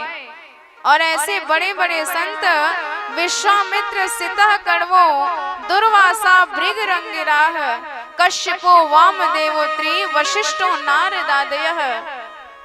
विश्वामित्र, कण्व ऋषि, नारद ऋषि, ऐसे दुर्वासा इत्यादि बड़े बड़े ऋषि थे। और दुर्वासा ऋषि को क्रोध आ गया कि हमारी परीक्षा के लिए तुम लोग ऐसा नाटक कर रहे हो। इसके गर्भ से कोई बेटे या बेटी नहीं पैदा होगा, गर्भ से ऐसा मूसल पैदा होगा जिससे तुम्हारा संपूर्ण यद वंश नष्ट हो जाएगा। और जब वस्त्र खोला गया तो सीधे मूसल निकला, तो बच्चों ने मूसल को पीस पीस करके समुद्र में डाल दिया। बाद में एक कील बची तो उसको ऐसे ही फेंक दिया। उसको एक मछली निगल गई, किसी मछुआरे ने पकड़ा तो एक बहेलिये ने उसी से एक बाण बनाया। भगवान ने नारद जी को भेजा, जिन्होंने वसुदेव देवकी को नव योगेश्वर जनक संवाद के माध्यम से परम दिव्य ज्ञान प्रदान करके स्वरूपस्थ कर दिया। नारद जी ने एक ही बात बताई कि ये कलयुग है और इस कलयुग में एक ही उपाय है कल्याण का, हरेर नाम हरेर नामैव केवलम कलो नास्त्येव नास्त्येव नास्त्येव गतिरन्यथा। केवल भगवान का नाम ही इस कलयुग में उद्धार कर सकता है, बाकी और कोई उपाय नहीं है बचने का। उसके बाद उद्धव जी महाराज भगवान के पास आए। उन्होंने कहा, प्रभु मैं जान गया हूँ आप लीला का संवरण करके परम धाम जाना चाहते हैं, तो नाहम तवांग्रि कमले क्षणार्धमपि केशव त्यक्तु संसहे नाथ सधाम नय मामपि, मैं आपके बिना नहीं जी पाऊंगा। भगवान ने फिर उन्हें संन्यास वृत्ति बताया, एल गीत और भिक्षु गीत गाकर सुनाया और दत्तात्रेय और यदु महाराज का वर्णन करके सुनाया, संवाद सुनाया कि दत्तात्रेय भगवान ने 24 गुरु बना के अपने जीवन में संन्यास को अपनाया है। और उनसे कहा कि तुम यहाँ से सीधे बद्री विशाल चले जाना, क्योंकि मेरे जाने के बाद कलयुग आ जाएगा और तुम्हारे लायक यह धरती नहीं रह जाएगी। चरण पादुका प्रदान कर दी और कहा कि जीवन में सबसे असंग हो जाना। मैया वेश्य मन सम्यग समदृग विचर स्वगाम, केवल मेरे चरणों में मन लगाना, बाकी सबसे असंग होके बद्री विशाल में मेरा ही सतत भजन करना। अब जब उद्धव जी भी चले गए और एक दिन सारे द्वारिका पुरवासी मदिरा पान करके इतने मदोन्मत्त हो गए कि आपस में ही लड़ने लगे। भगवान ने समझाने का प्रयास किया पर भगवान को ही डांट देते थे। लड़ते लड़ते सारे नष्ट हो गए, केवल 2-4 शेष बचे। बाकी 56 करोड़ का वंश भगवान का काल के गाल में समा गया। भगवान ने अपने सारथी दारुक से कहलवा दिया कि 7 दिन के भीतर पूरी द्वारिकापुरी समुद्र में डूब जाएगी, इसलिए सब यहाँ से तुरंत प्रस्थान कर जाएं। तो सब प्रस्थान कर गए। बलराम जी शेष रूप में परिणत होकर वैकुंठ में विराजमान हो गए और रुक्मणी जी लक्ष्मी स्वरूप में परिवर्तित होकर चली गई। भगवान के सारे आयुध पहुंच गए परम धाम में और इधर भगवान पैर पर पैर रखे वृक्ष के नीचे विराजमान थे। बैलिये ने दर्शन किया तो उसको लगा कि कोई हिरण है, तो विव्याध मृग शंकया भगवान के चरण कमलों में ही बाण का संधान कर दिया। और जब पास में आके देखा तो बेचारा बड़ा रोने लगा। कि सरकार मुझसे गलती हो गई, पर भगवान ने समझाया कि जो कुछ हो रहा है मेरी ही इच्छा से हो रहा है। माँ भैर्जर तमुत्तिष्ठ काम एष कृतो हि मे या हि त्वं मदनुग्रातः स्वर्गम सुकृत नाम पदः। तुम सीधे स्वर्ग में जाके निवास करो। सुखदेव जी कहते हैं, परीक्षित, जैसे नीले नीले आकाश में अचानक से बिजली चमक करके गायब हो जाया करती है, ठीक हमारे सरकार का वह नील अंग, नील शरीर अचानक से विस्तार रूप में परिवर्तित हुआ और चमक करके अंतर ध्यान हो गया। भगवान अंतर ध्यान होके कहीं गए नहीं, सीधे आकर के श्रीमद् भागवत महापुराण में ही विद्यमान हो गए हैं। सौदामन्या यथाकाशम यान्त्वा हित्वा ब्रह्मंडलम गतिर्न लक्ष्यते मर्त्या तथा कृष्णस्य दैवते और स्वकीयम यद् भवत् तेजः तच्च भागवते दधात तेने यम वांगमयी मूर्ति प्रत्यक्षा वर्तते हरि। इसलिए यह कोई ग्रंथ नहीं है, साक्षात भगवान कृष्ण कन्हैया ही अक्षर ब्रह्म के रूप में श्रीमद् भागवत के कण कण में विद्यमान है। बोल श्रीमद् भागवत महापुराण की जय हो।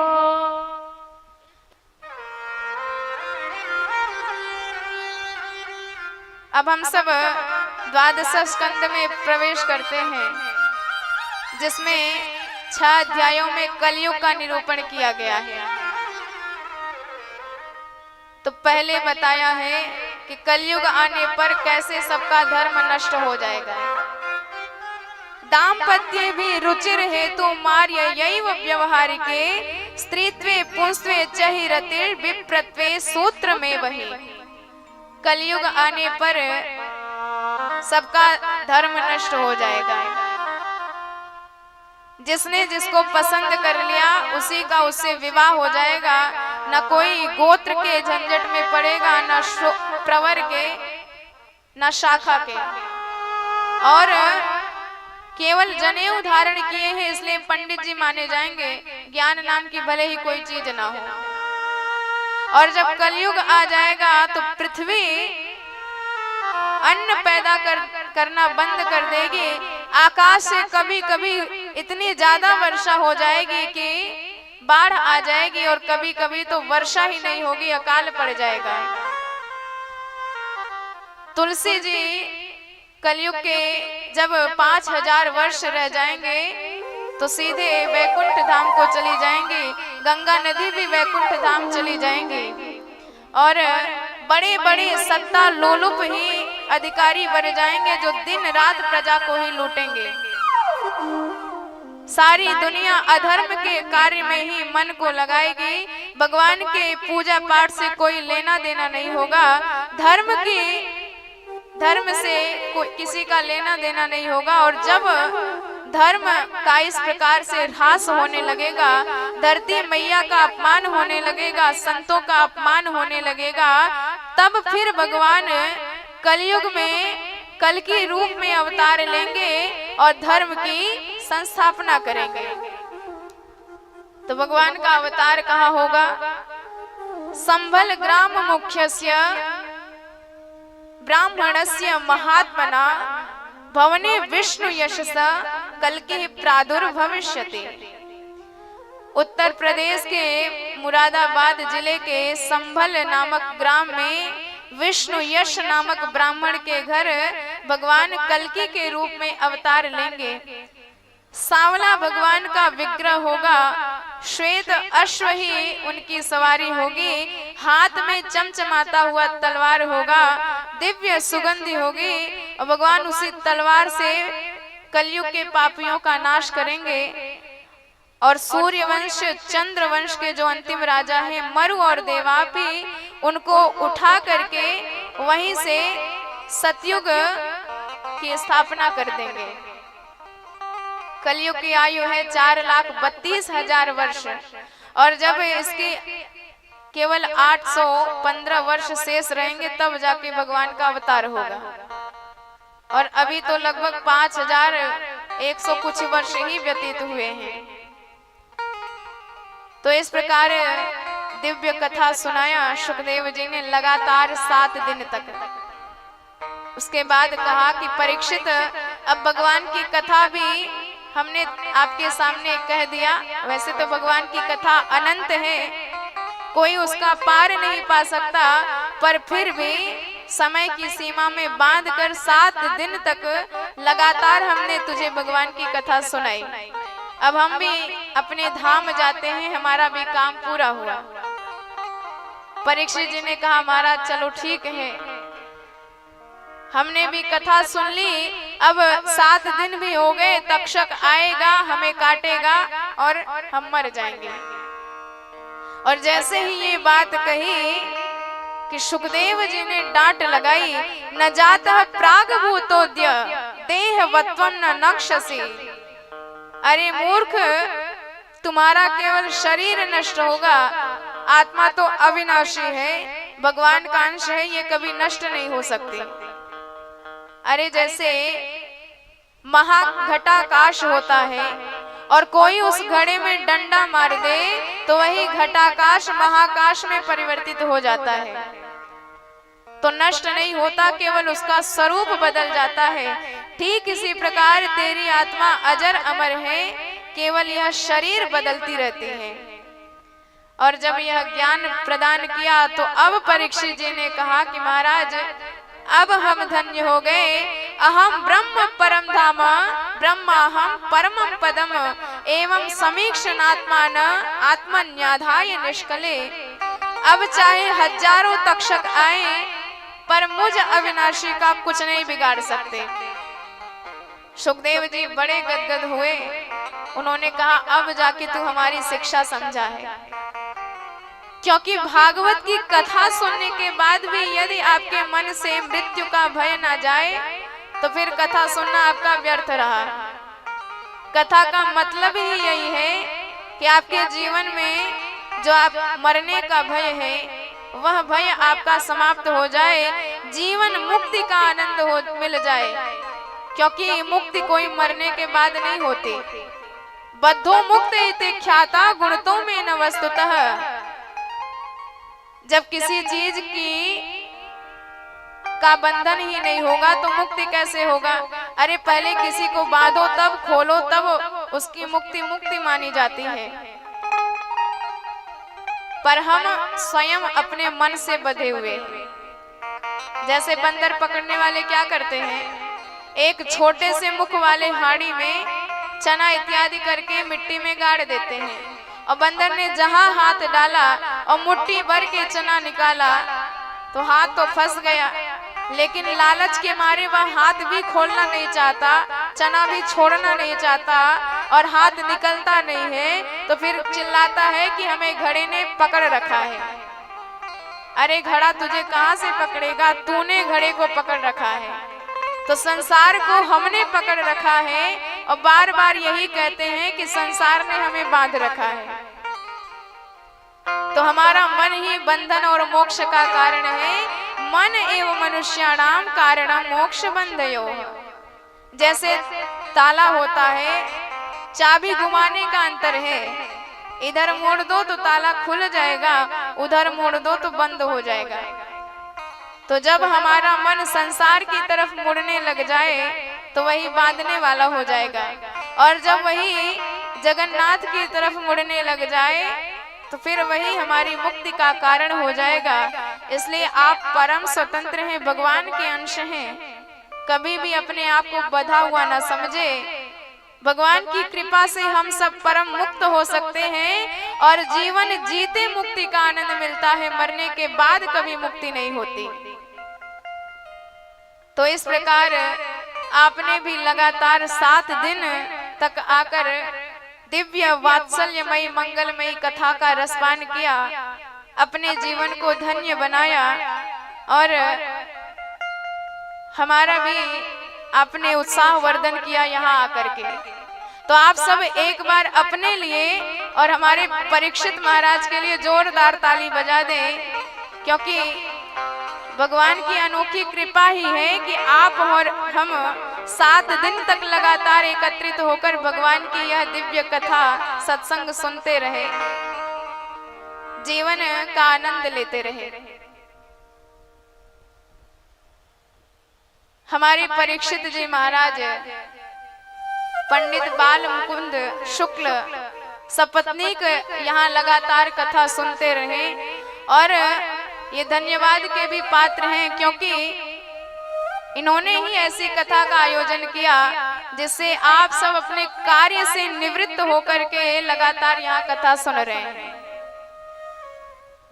तो हमको जो प्रसाद अपने माता पिता के चरणों के प्रताप से और गुरुदेव भगवान की कृपा से प्राप्त हुआ था, आपके सामने ज्यों का त्यों निवेदित कर दिया। और जो आपको अच्छा लगा हो उसे आप अवश्य ग्रहण करिए, जीवन में उतारिए, और जो बात खराब लगी हो हमारी भूल समझकर उसे आप क्षमा करिए। तो जैसे श्रीमद् भागवत इतना महत्वपूर्ण है, इतना मंगलमय है कि बड़े बड़े ग्रंथ इसकी समता नहीं कर सकते हैं। बड़े बड़े पुराण श्रीमद् भागवत को चंवर डुलाते हुए, छत्र डुलाते हुए चलते हैं। जैसे देवताओं में भगवान नारायण का स्थान श्रेष्ठ है, क्षेत्रों में काशी का स्थान श्रेष्ठ है, नदियों में गंगा जी का स्थान श्रेष्ठ है, ऐसे ही पुराणों में श्रीमद् भागवत का स्थान परम श्रेष्ठ है। निम्न गानाम यथा गंगा देवानाम अच्युतो यथा, और वैष्णवानाम यथा शंभु पुराणा नाम इदम तथा। ठीक इसी प्रकार पुराणों में श्रीमद् भागवत सर्वश्रेष्ठ है और हर चीज का एक सार निकलता है। जैसे दूध से घी सार निकाला जाता है और पुष्प से इत्र सार के रूप में निकाला जाता है, ऐसे ही संपूर्ण श्रीमद् भागवत के 18,000 श्लोकों का एक सार है और वह है भगवान का नाम संकीर्तन। तो आइए हम सब श्रीमद् भागवत के अंतिम श्लोक का गायन करेंगे। तत्पश्चात भगवान की नाम नौका में अपने मन को स्थापित करके अपने जीवन का परम आनंद लेंगे और भगवान के ही चरणों में मन को लगाएंगे। नाम संकीर्तनम यस्य, नाम संकीर्तनम यस्य सर्व पाप प्रणाशनम, सर्व पाप प्रणाशनम प्रणामो दुख शमनस्, प्रणामो दुख शमनस् तम नमामि हरिं परम, तम नमामि हरिं परम। ओम हरे नमः, ओम हरे नमः। बोल श्रीमद् भागवत महापुराण की जय हो, शुकदेव भगवान की जय हो, व्यासदेव भगवान की जय हो, सद्गुरुदेव भगवान की जय हो, राधा रमण सरकार की जय हो। आइए बड़े भाव से ताली की सेवा करते हुए भगवान के ही चरणार बिंदों में मन को लगाते हैं, जिनका नाम एक बार गाने से सारे जन्म जन्म के पाप भस्मीभूत हो जाते हैं। उन्हीं भगवान के नाम को हम सब मिल करके गाते हैं और अपने आप को उन्हीं में रमाते हैं।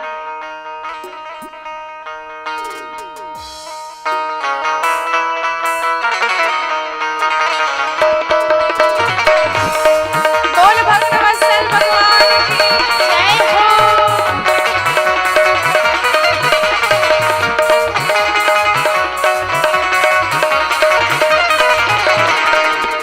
हो गए भव से पार लेकर नाम तेरा, हो गए भव से पार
वत्सल भगवान की।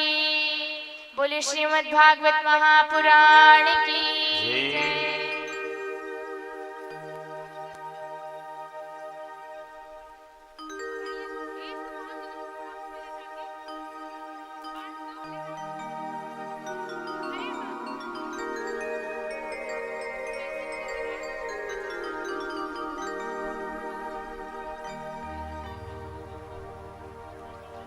आप सभी लोग अपने अपने स्थान पर प्रेम पूर्वक खड़े हो जाएंगे और हम सभी लोग मिलकर के भागवत भगवान की आरती करेंगे।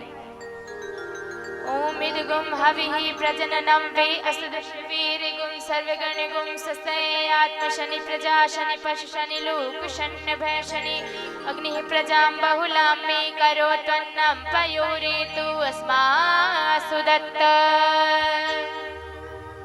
आरती अति पावन पुराण की, आरती अति पावन पुराण की,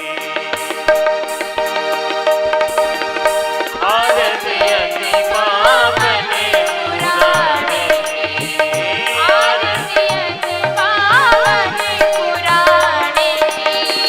धर्म भक्ति विज्ञान दिखाने की, धर्म भक्ति ज्ञान खाने की। आरती अति पावन पुराण की, आरती अति पावन पुराण की। महापुराणी भागवत निर्मल, महापुराण भागवत निर्मल। सुख मुख विगलित निगम कल्प फल, शुक मुख विगलित निगम कल्प फल। परमानंद सुधारस में फल, परमानंद सुधारस मय कल। लीला रति रस रस निधाने की, आरती अति पावन पुराण की। धर्म भक्ति विज्ञान खाने की। कलिमल मथ निद्रताप निवारिणी, जन्म मृत्यु मैं भव भय हारिणी। सेवत सतत सकल सुख कारिणी, सेवत सतत सकल सुख कारिणी। सुमह सौदे हरि चरित गाने की, आरती अति पावन पुराण की। धर्म भक्ति विज्ञान खाने की। आरती अति पावन पुराण की। विषय विलास विमोह विनाशिनी, विमल विराम विवेक विकासिनी।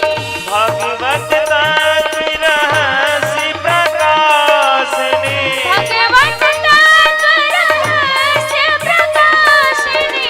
परम ज्योति पर आत्म ज्ञान की, आरती अति पावन पुराण की। धर्म भक्ति विज्ञान खाने की। आरती अति पावन पुराण की। परमहंस मुनि मन उल्लासिनी, परमहंस मुनि मन उल्लासिनी। रसिक हृदय रस रास विलासिनी, रसिक हृदय रस रास विलासिनी। मुक्ति मुक्ति रति प्रेम सुदासिनी, मुक्ति मुक्ति रस प्रेम सुदासिनी। मुक्ति मुक्ति प्रेम सुदासिनी,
राम राम राम हरे हरे, हरे कृष्णा कृष्णा कृष्णा हरे हरे राम राम राम